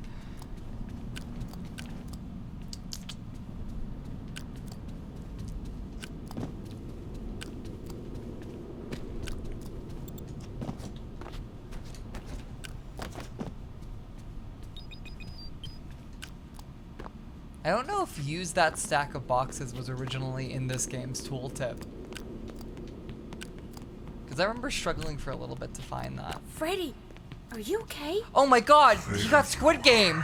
Holy shit! So worried. Frederick! I waited and waited for you. I missed the hourly recharge and have been trying to get down to parts and service. Uncle Ben, what happened? Something is wrong. Is there anything I can do? Help me get to parts and service. Of course I will. How do we get there? It is down under the main stage. Normally the stage lift takes me down there after every concert. That is really the only way I know how. Use that door behind me. It will take you to the rehearsal room on the other side of the building. Look for a backstage pass. Goo goo gaga. Find a way to turn on Goo goo gaga. I emerged from his boy womb. I'm sorry. I don't know why I did that. It was the logical conclusion of that bit. I'm sorry. I'll do my best. I'm sorry about making fun of his... I'm not making fun of him. I'm celebrating his boy womb.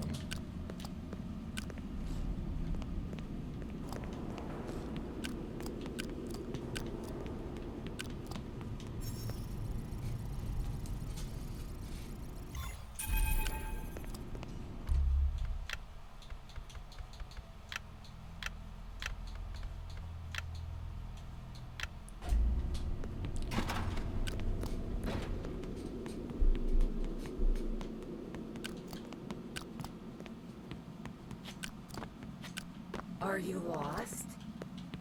Come on, Roxy. We don't want to do this. Don't be a little shitter, please. I just want to get my boy's little man parts.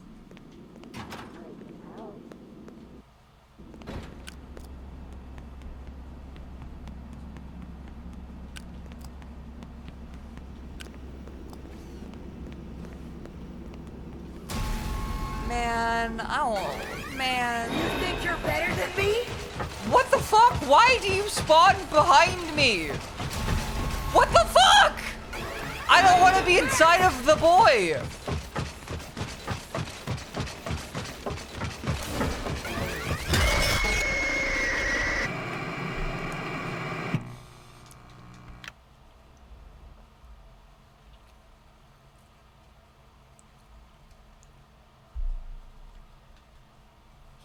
That is, I think, my one major problem with this game is that it kind of has like the Cyberpunk 2077 launch cop shit going on, where the cops just spawn behind you in that game.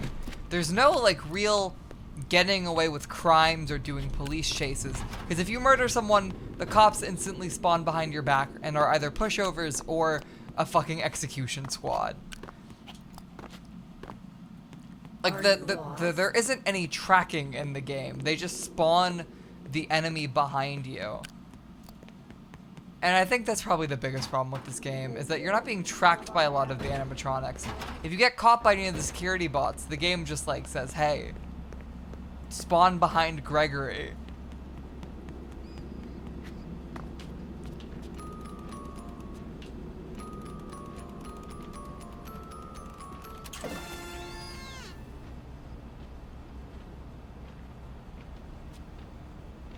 Don't be scared.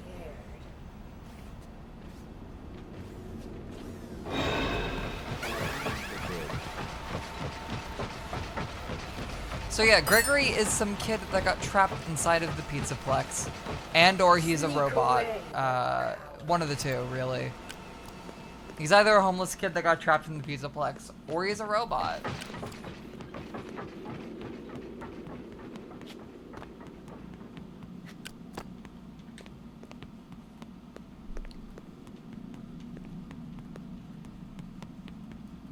Yeah, the staff bots, I don't think would be a problem if there's less of them, and also if they didn't have, like, just fucking magnet, gravity. Like, they just fucking grab you immediately if you're in their sights.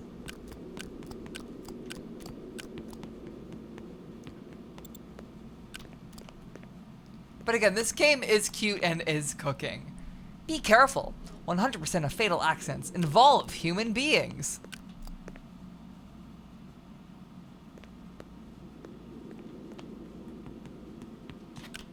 This game is really funny in a lot of its like there's the scene with Rockstar Freddy that Pill really liked earlier, where Rockstar Freddy describes a fountain when Gregory's like, I wonder what Vanny is.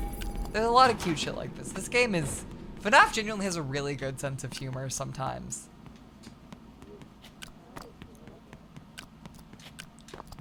I think a huge part of FNAF's charm is that it is a kid series, so it does have to first play off a lot of it with comedy, but also kind of hide a lot of its darker elements, at least from like a first pass brushing glance.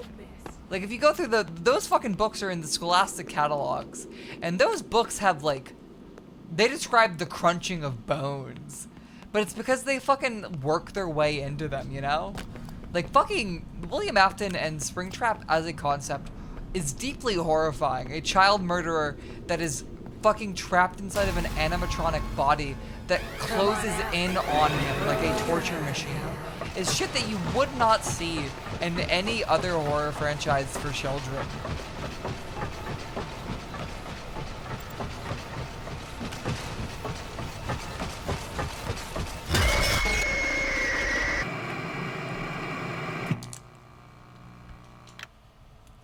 And I think, I mean, it kind of plays to a lot of baser horror, where it's like, horror works best when it's in your mind and your imagination, and you hide some of it. You can hide some weird story beats or bad effects by just not showing it all, only showing what you need to show and letting people's imagination do the rest.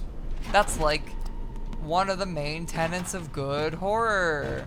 And that is something I do think is lacking in a lot of that mascot horror shit, where they do say too much or over-explain it or put too many teeth on the animatronics to make them look super scary.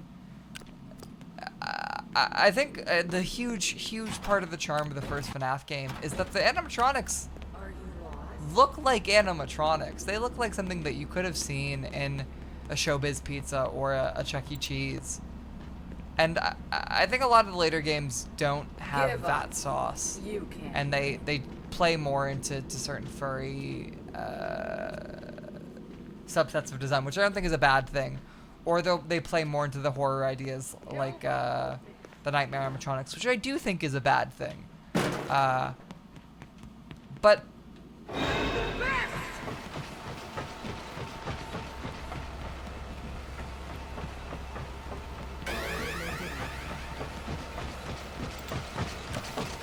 hey, Roxy.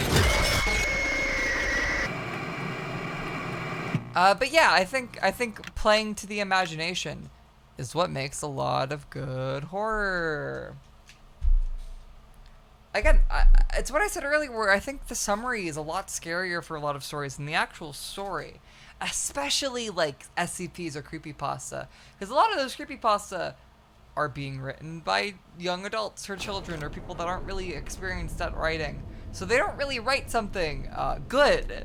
But the core idea that they have, the core concept, is really good. They have really interesting ideas, and just how they tell it is what lets it down. So if you just tell the summary, which is just the core concept of it, left up to your imagination, it's like, oh my fucking god, that's perfect.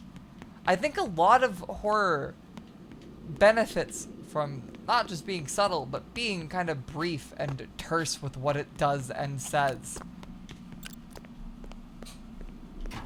If it has deeper lore, it doesn't outright fucking say it. But also, I do think a lot of the theory bullshit, a lot of the mascot horror really falls into this, where it's like, they want to be the next FNAF, so they have a lot of subtle story details that they hide behind number ciphers or ARG bullshit. I think letting the teenage white boy discover fucking Caesar ciphers was an unquantifiable loss to well-told stories. Things can be interactive and hidden without having to be just fucking fudging numbers until you get a word that says, ooh, I'm the scary. I'm the big scrimbly shit lid. Like, I don't know. I've probably been to Chuck E. Cheese like about 20 times in my life as a kid, either for friends' parties or my own. Webcam froze. Yippee, yippee. I'll fix that in a second.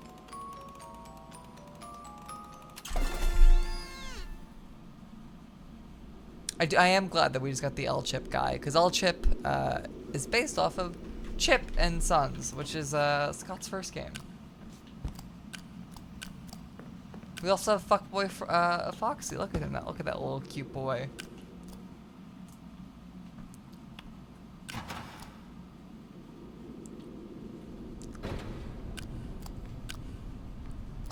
I think one of these rooms is the one that has the really cute bunny picture that I remember tweeting out when I first found it. In fact, I think the bunny picture is in this room right here. Nope, it's the next one. God damn it. I was gonna look really cool if I was right.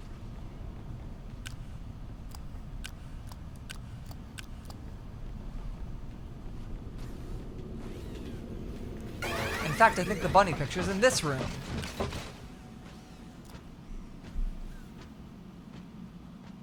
Here it is. I love this picture. It's so cute. It's just a cute painting of a bunny. And like, it could mean Vanny or whatever the fuck, but it mostly just means that it's a cute picture of a bunny.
Freddy said I can find a backstage pass around here somewhere.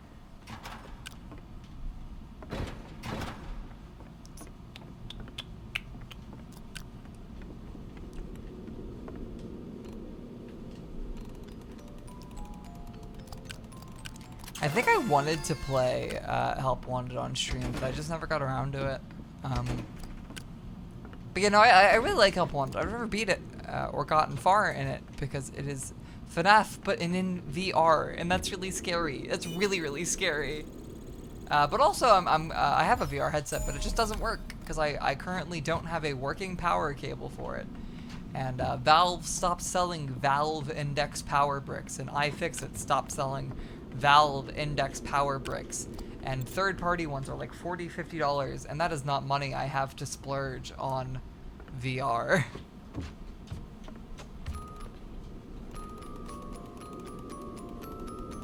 Got it! Now I should be able to find the lift controls.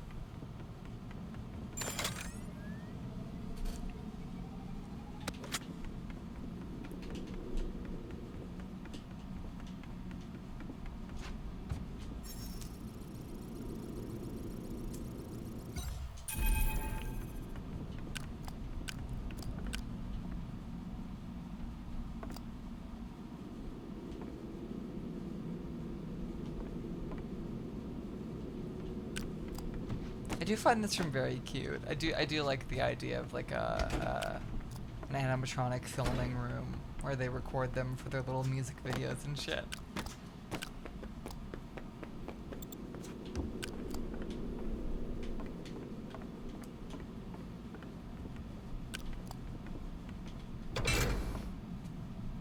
Dude, this is such a fucking virgin pose. You know, virgin versus chat. This is such a virgin Monty. He does not have that swag. He looks like he studies at the library. Where's his muscles? I've not even started the DLC. So I played Security Breach at launch, but I only got up to 4 a.m. before I got a game-breaking bug, which meant I couldn't finish it. So I'm gonna be replaying Security Breach and finishing it for the first time live on stream, and then probably starting the DLC. I am excited for Ruin. I'm really excited for Ruin.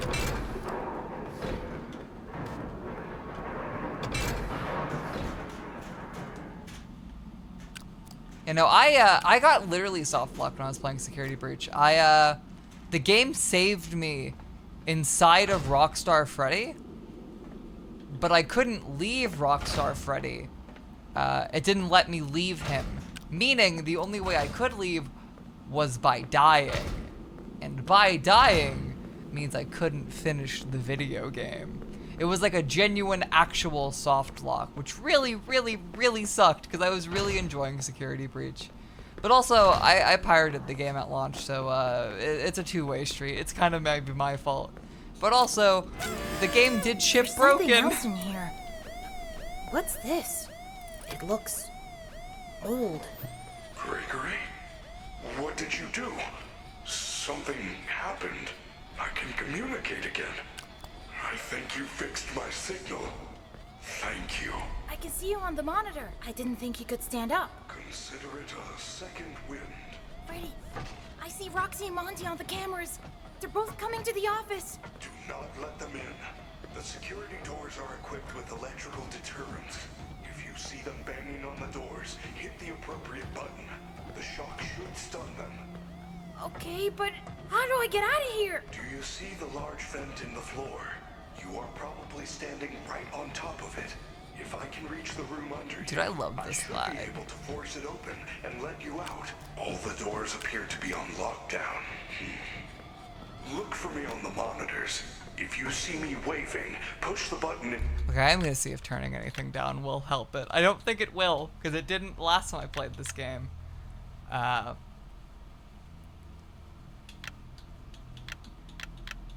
But I'm gonna try nonetheless. Balanced. Oh, I didn't even know the fucking DLSS was on by default.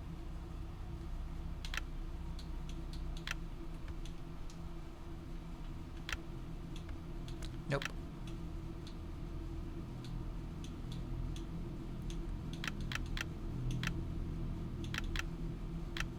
In front of the corresponding monitor to open the door. The Among Us thing was, they got Rockstar Freddy's voice actor to voice act that, right? Where's Freddy Fazbear? Where's my friend Frederick Fazbear?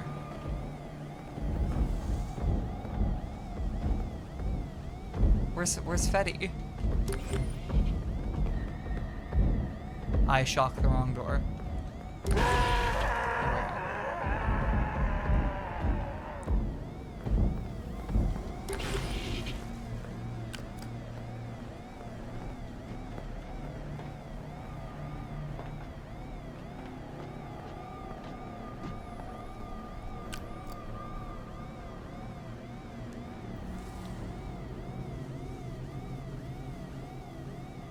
Oh, hi.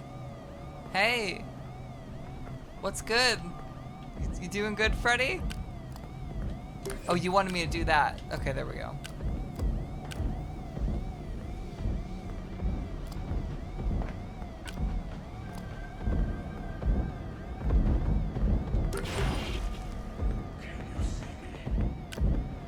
Hold up, Freddy. Give me a second. I gotta go fucking hit Monty really hard with the big bonk button.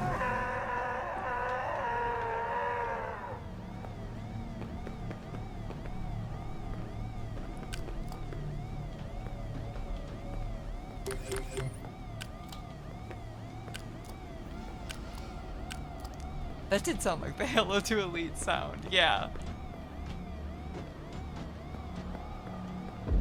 Over here.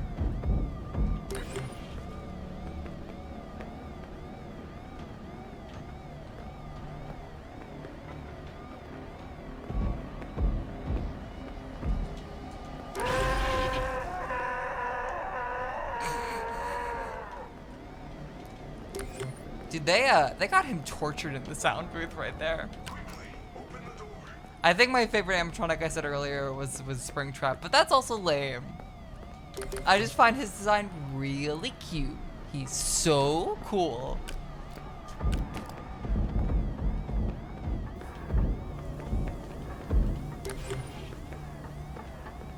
Quickly, open the door.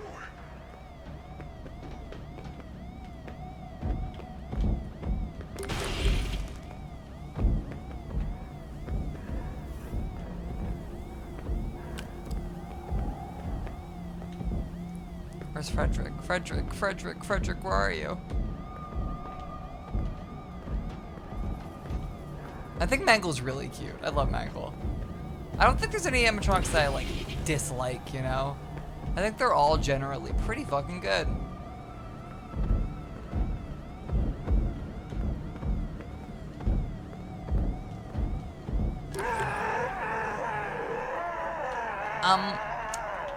Okay, so calling Roxy, Glam Roxy is like calling Danganronpa 1 and 2 Danganronpa V 1 and 2. I get where you're coming from, but you're wrong. Roxy is just called Roxy, I believe, or she's called Glam Rock Roxy. But it's Glam Rock Freddy and it's Glam Rock Chica because there is another Freddy and there is another Chica. But there is no other Monty or Roxy. Roxy is a female Foxy, but she's not more of a female Foxy than say a Funtime Foxy / Mangle is. And there is no other Monty alternative. There's no other alligator in the series. No, Roxy is one of her own. Sorry for going semantics mode on you. Sorry for going game isn't crashing mode. Is going crashing mode on you. Jesus. I kind of wonder if I would have been better playing on PS5, but also I know that's not true.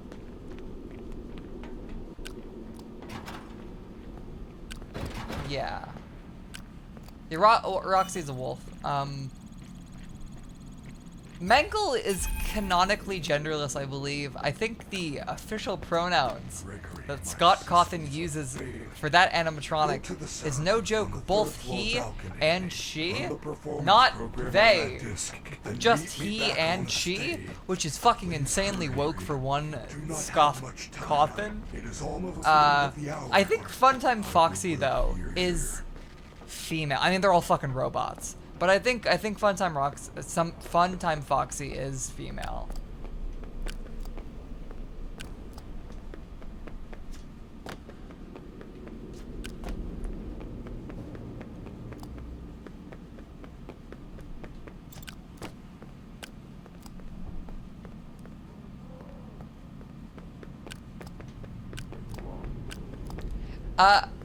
I say that because I think Mangle in spin-offs and Ultimate Custom Night and FNAF World and shit like that is referred to as both he and she. I could be wrong though, but I think that's how it works. Hey Monty. Oh my god, Monty Pinata. I love how he just says, like, you should kill yourself now. It's kind of very cute how he whispers, give up into your ears. The sweet serenade of a big yiff alligator telling you to kill yourself. Sneak away.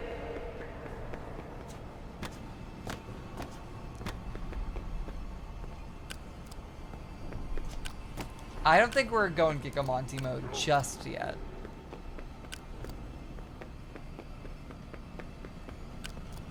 Freddy said the booth is on the 3rd floor. Oh, I have to go to the music floor. Yeah, yeah. Why are there so many security barriers now? Don't be scared. Hey, Monty, don't turn around. You'd be so stupid if Gregory was behind you and you didn't know it. He is very Gex color. Actually, holy shit. Does he have the exact same colors as Gex? Oh my god, he does! Because he has the green, yellow, and purple. The only thing he has that Gex doesn't is the red. Holy shit, he's Gex colored. I didn't know that. That's so cute. I bet you don't even have. Oh, come on, Roxy. I'm baby, I'm baby, I'm baby, I'm baby, I'm baby, I'm baby, I'm baby, I'm baby, I'm baby, I'm baby, I'm baby, I'm baby, I'm baby, I'm baby, I'm baby, I'm baby, I'm baby, I'm baby, I'm baby. Nobody will miss you. I'm no longer baby.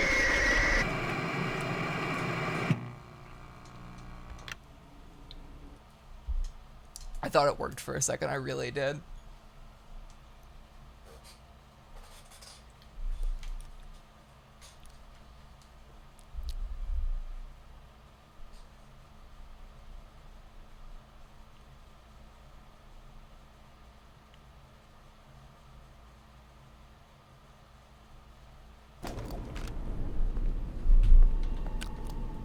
Alright, yeah, Frederick goes on stage. Cool, cool, cool.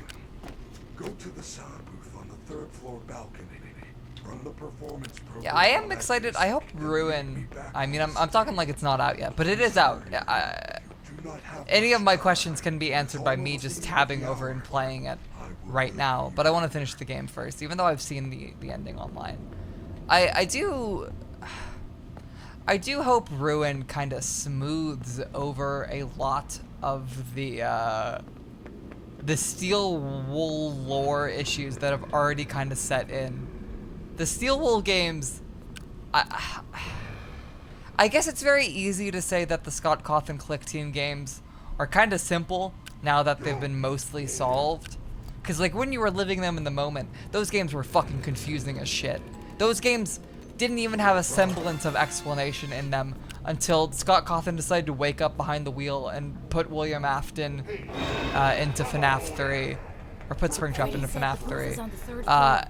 And fucking, the games didn't even get actually comprehensible until Sister Location and Pizzeria Simulator literally just explained the story.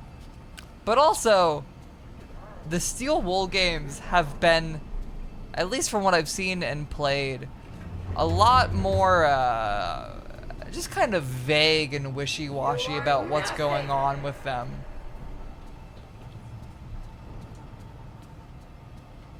Why are there so many security barriers now?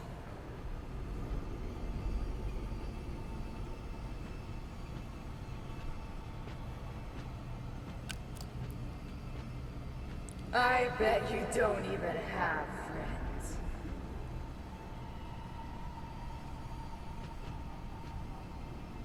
Staff only. Hey, Roxy.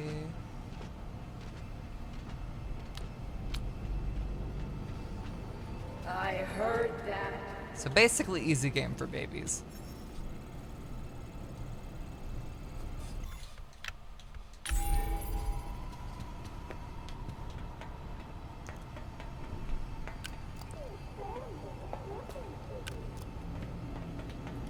I remember Chica's like right at the top of these steps.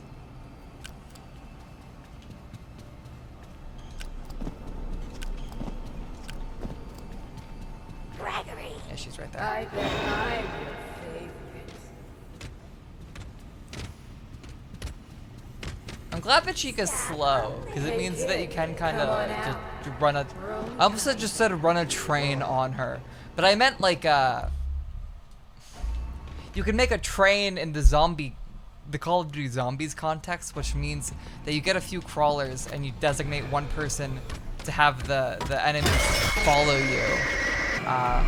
And they call it training. You train the zombies. But I guess you can't do that for this game. But yeah, you could very easily run a train on Chica.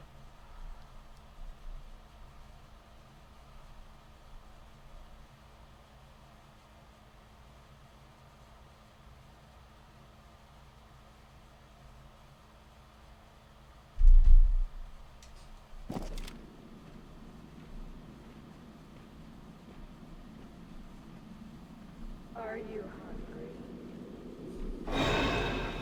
What? Ah! What the fuck, Roxy? Ah!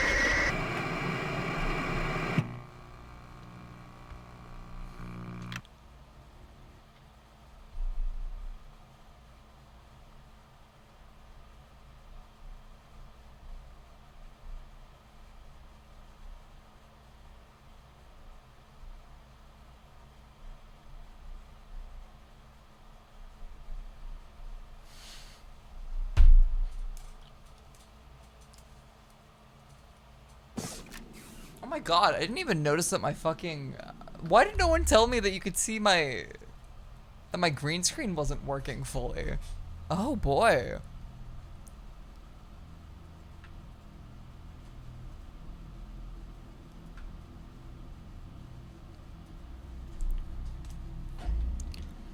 I had no clue that you could see part of my wall for this literal entire stream.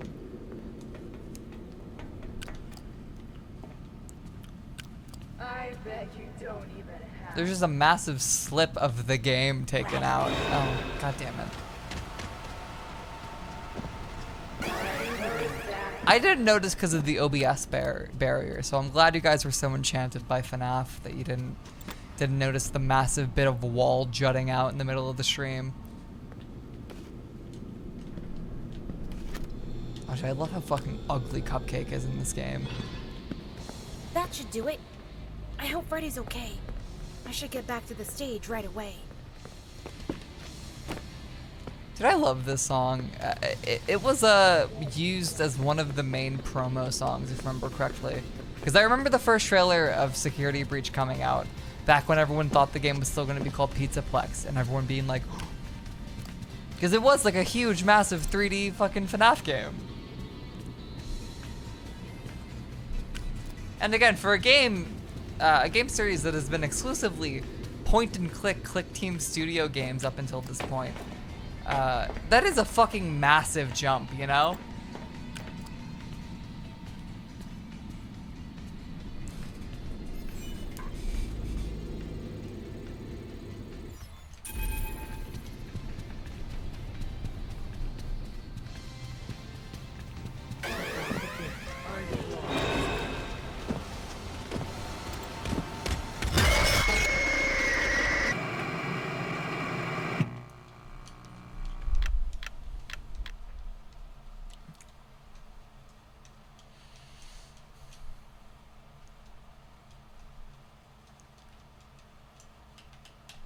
It's a shame my friend Alyssa died, because she had to go to work. It happens to the best of us, really.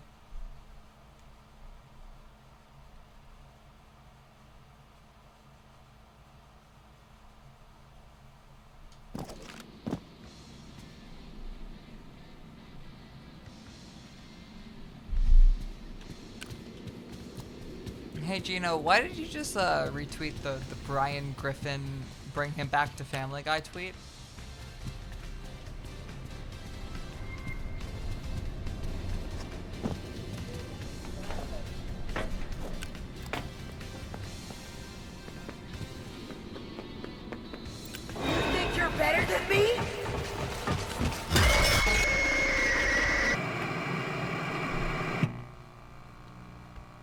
Rest in peace. Aww. Poor Alyssa.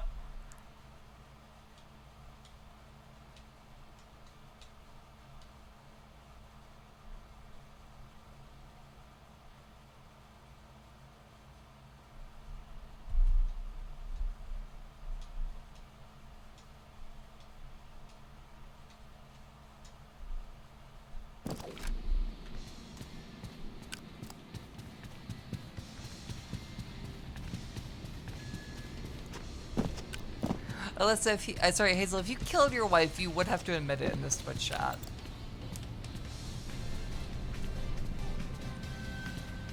I don't think Hazel has it in her to kill.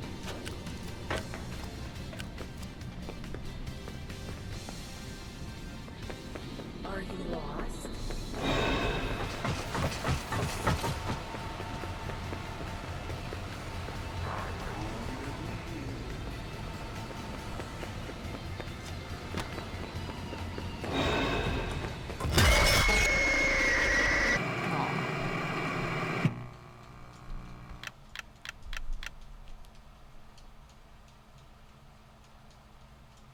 tell Alyssa. I was gonna text her, but I'm currently playing Five Nights at Fredricks. We'll tell Alyssa that I love her.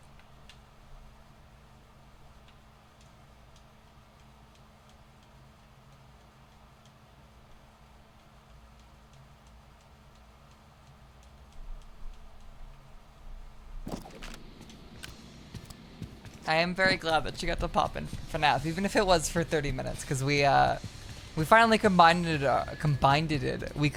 combined our two brain cells into something that could spit FNAF facts at a captive audience, which is, I think, both of our dreams.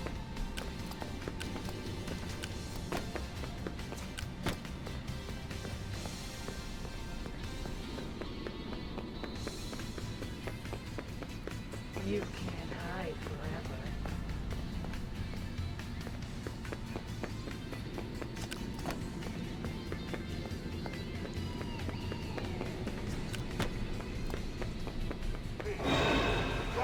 Oh, dude, I forgot how sick Frederick looks. Good job, superstar. Just push that button. The lift will take us down to parts and service. He looks like he needs a new kidney. Oh no! What time is it? That moon thing's gonna get me! Quickly, get to the recharge station. Follow me. It's past your bedtime.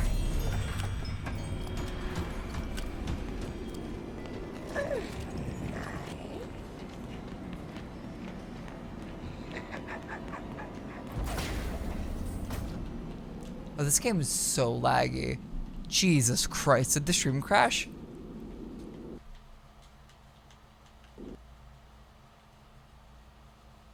Oh my gosh. The game just crashed so hard that the stream crashed. Oh. Oh my gosh. Wow. Wow.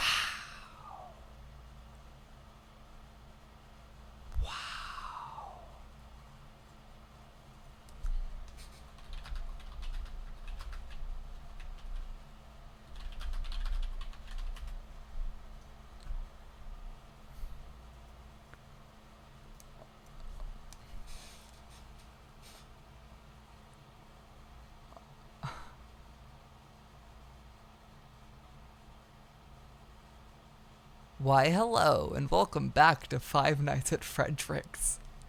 So, the game crashed so hard that the stream crashed.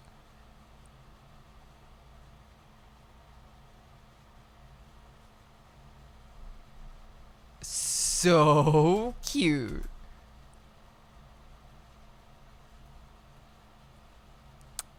Wow.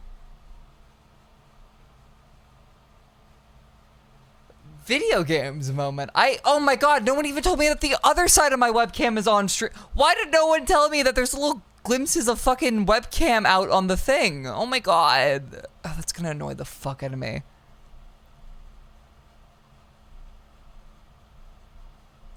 Here we go.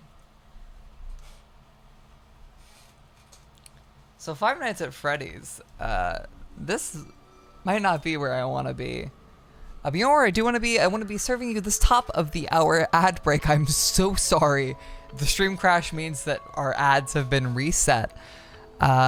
Meaning that you can dodge this upcoming 3-minute ad break by subscribing for $5 with a Twitch Prime subscription, or by using a connected Amazon Prime account to use your 1-month Amazon Prime subscription. It'll get you some cute emotes, it'll support me, and most importantly, it'll help you dodge this ad break.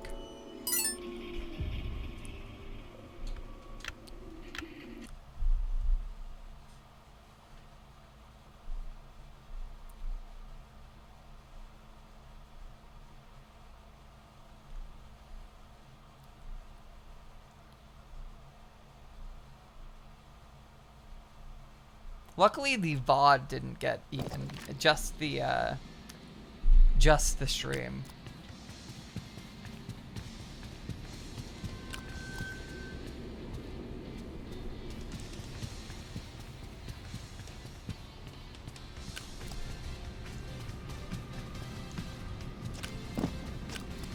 I can only hope that Ruin has a lot of these issues fixed, but I mean, if they're not fixed in the main game, I don't know why they would be fixed in a DLC campaign. Because, like, the DLC campaign is still part of this game. It's also free, meaning I don't really expect them to have put, like, a full brunt that a full game patch would require, you know?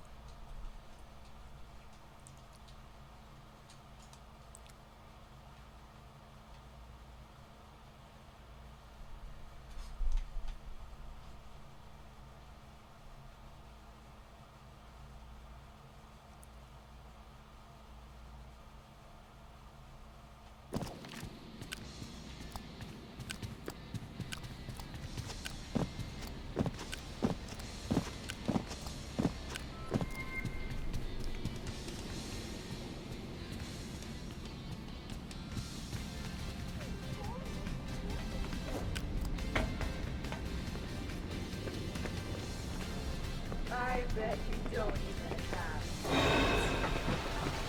What? Okay, cool.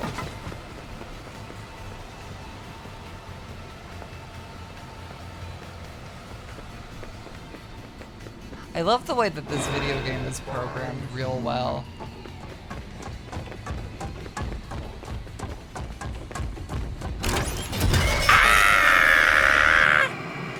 I think I have the child scream pretty down pat. I'm pretty good at getting and doing the FNAF jump scare.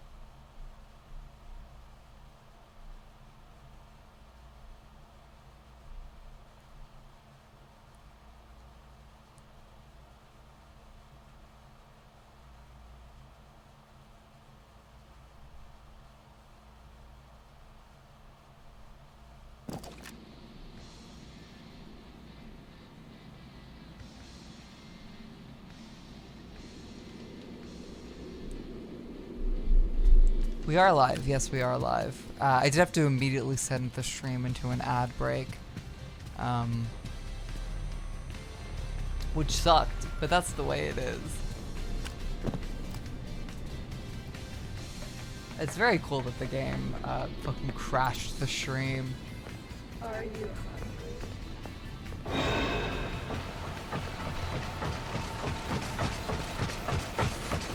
You're the best. You will find him first. Yeah, so we had a game crash in the little moon section that also fucking hard crashed the stream. Big bing yip wahoo Unreal 4 unpatched video game moment. Great job, superstar. Just push that button. The lift will take us down to parts and service. I kind of want to get past the point that I got to in the first time I played this game. Gonna get me. Quickly, get to the recharge station. Follow me. No. I got to about 4:30 a.m. on my first playthrough, I believe. So we're getting close to it. All right, is it gonna happen again? Please don't tell me it's gonna happen again. Oh god, I forgot that he takes Mr. Frederick like that. No! Not my boy toy!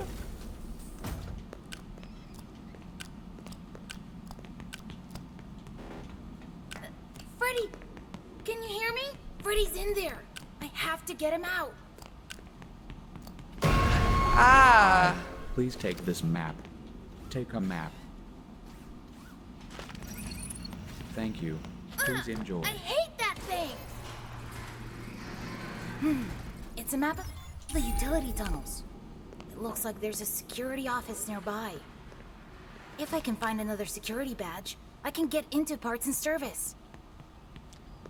Gregory is one of the most recent characters in most recent times that has that pure young boy played by grown woman swag. I don't think that's a dying thing. There's plenty of adult women being cast as young boys to this day, but it does feel like a dying breed of voice actress, you know? He really has that. Oh my god, is the stream crashing again? Cool. He really has that adult woman trying to be a child swag on fucking lock. He does have that Ash Ketchum swag on lock. There's something here. If I remember correctly, these endos are weeping angel type things, where if you don't look at them, they move. Yep. Oh, I remember this section scaring the shit out of me, actually. It's locked. I wonder if there's a way around. I actually remember this section terrifying the fuck out of me.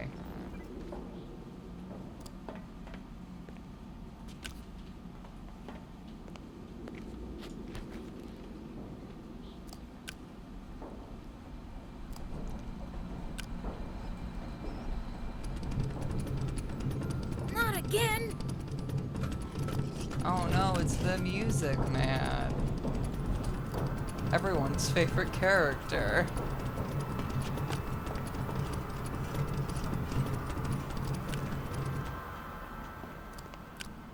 Ow! I don't know if this texture was meant to do this. Did the stream crash again? I hope not. It crashed earlier. I don't know if this texture was meant to do that. Actually, maybe it was.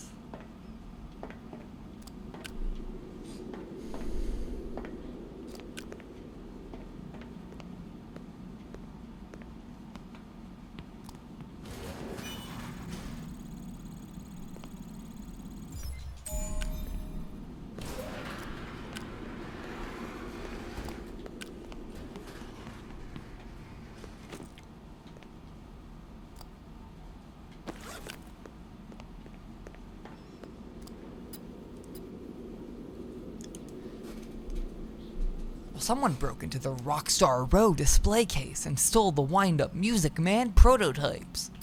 Cool.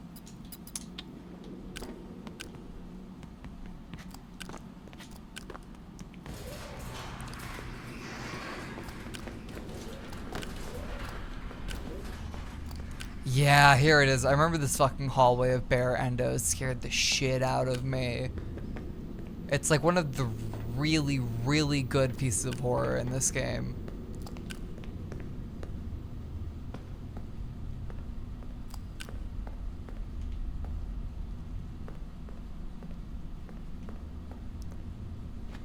I'm sure there's like, if you understand their AI, there's a way to make them super not scary. Like they can't find you if you're hiding this and that. But yeah, fucking don't blink horror is always super cool, especially in video games where you can control it.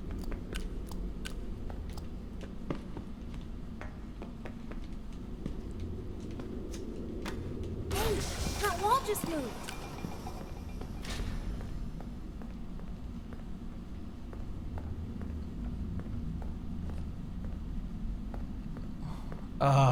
Like hold up.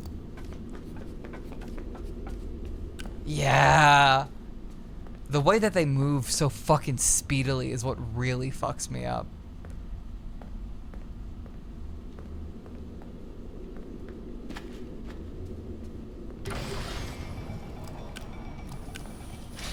And then you have the two here that are gonna turn on. So this is what you look like inside?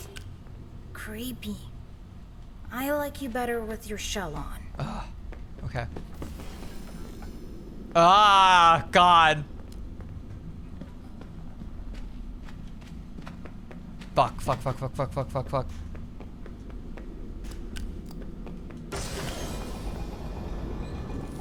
The way that you could see his hand creeping right around the corner, because they just both woke up. Ah, this sucks. This section isn't even at its like full peak yet, but I'm still. Ah, I hate this.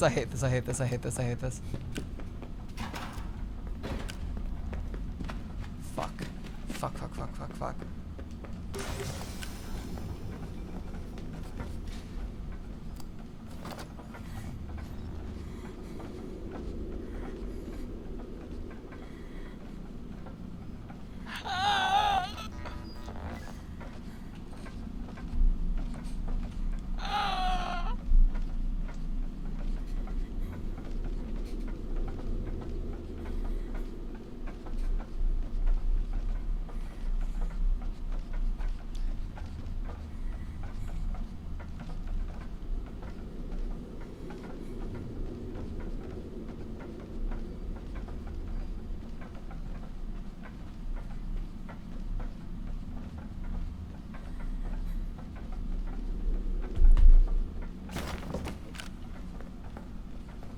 Oh god, they're all fucking waking up. Alright, boys.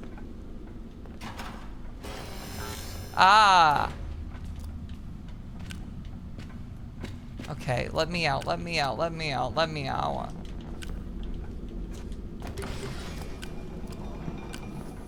Oh, fuck, I forgot about this one.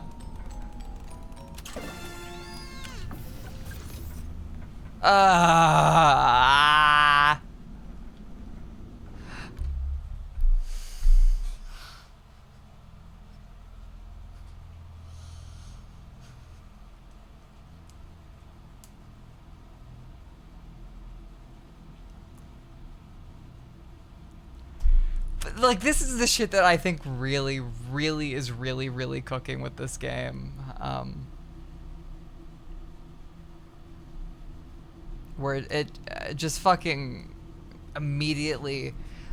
again, I think playing with the core concept of FNAF, where you know a jump scare can happen, but it's working around the fear of it happening, trying to play against it, is kind of lacking in the base game, because you just need to outplay the animatronics, outrun them. Whereas these, it's like, you have to make sure that you're playing around them, you're working with them, you're looking at them. I think every single animatronic in the main game being chase enemies is kind of a huge problem.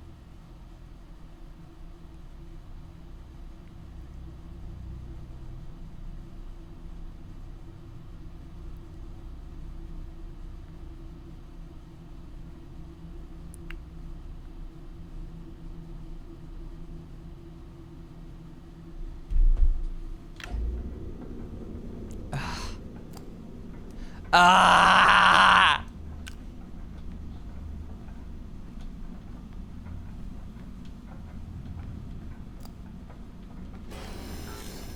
I don't like you. Oh god, I forgot how fucking fast they are.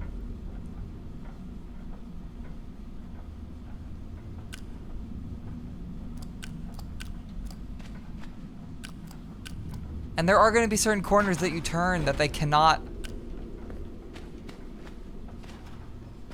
Oh, dude, I'm fucked, aren't I?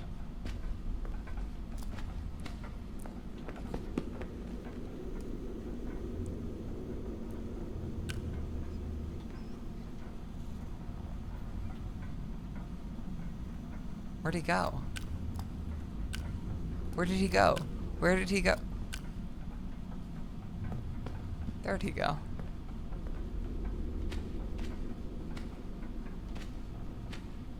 Ugh.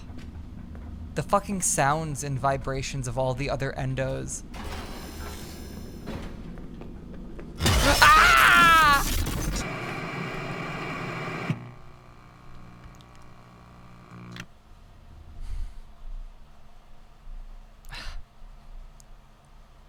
I just sounded like I got stabbed, actually.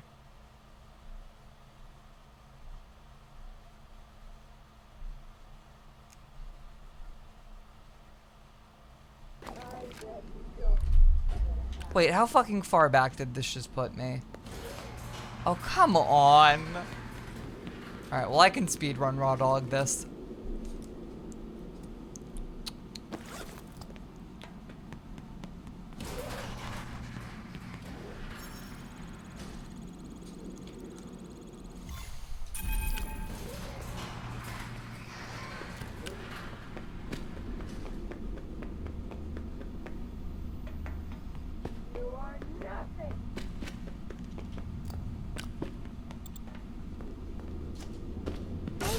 That wall just moved.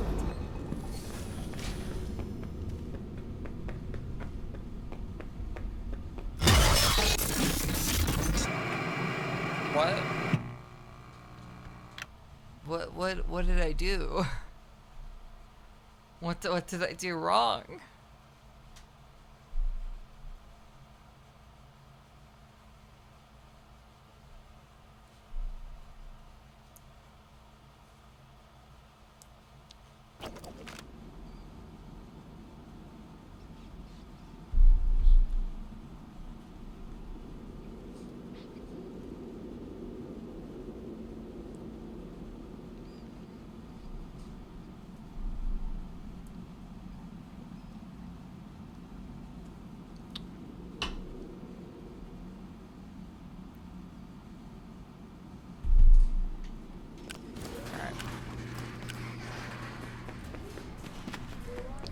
I'm sure there's like a strategy for this section, but I just run off pure base fucking Scooby-Doo fear.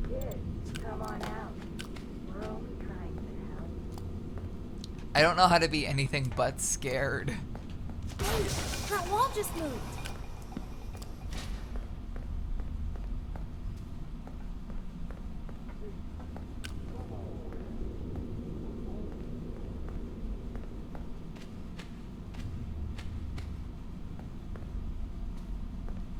Oh, I don't like ye.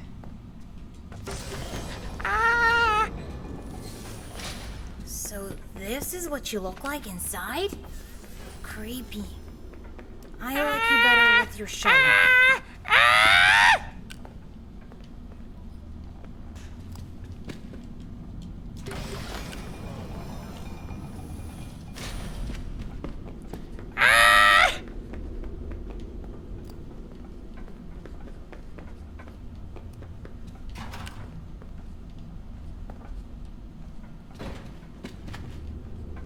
Oh fuck, I fucked up, I fucked up, I fucked up, I fucked up. Are you hungry? Okay. I can help.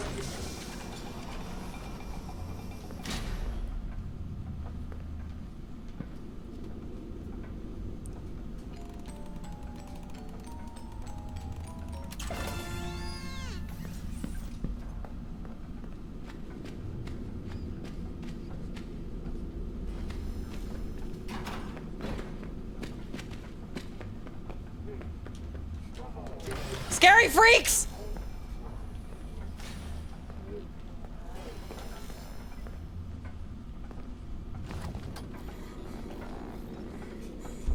Sorry, I don't know why I just screamed scary freaks. That was like pure baser instinct. Because they are scary freaks, to be clear. They're so fucking scary. Ah!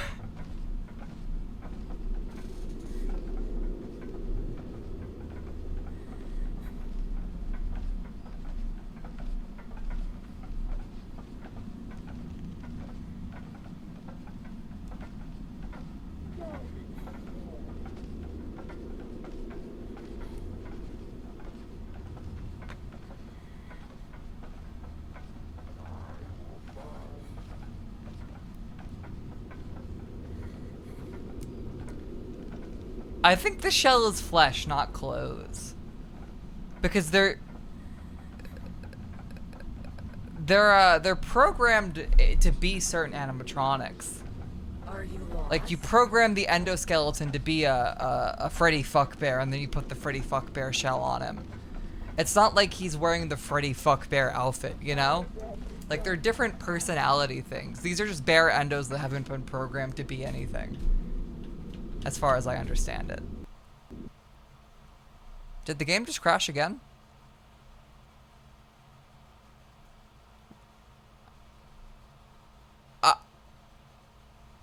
What?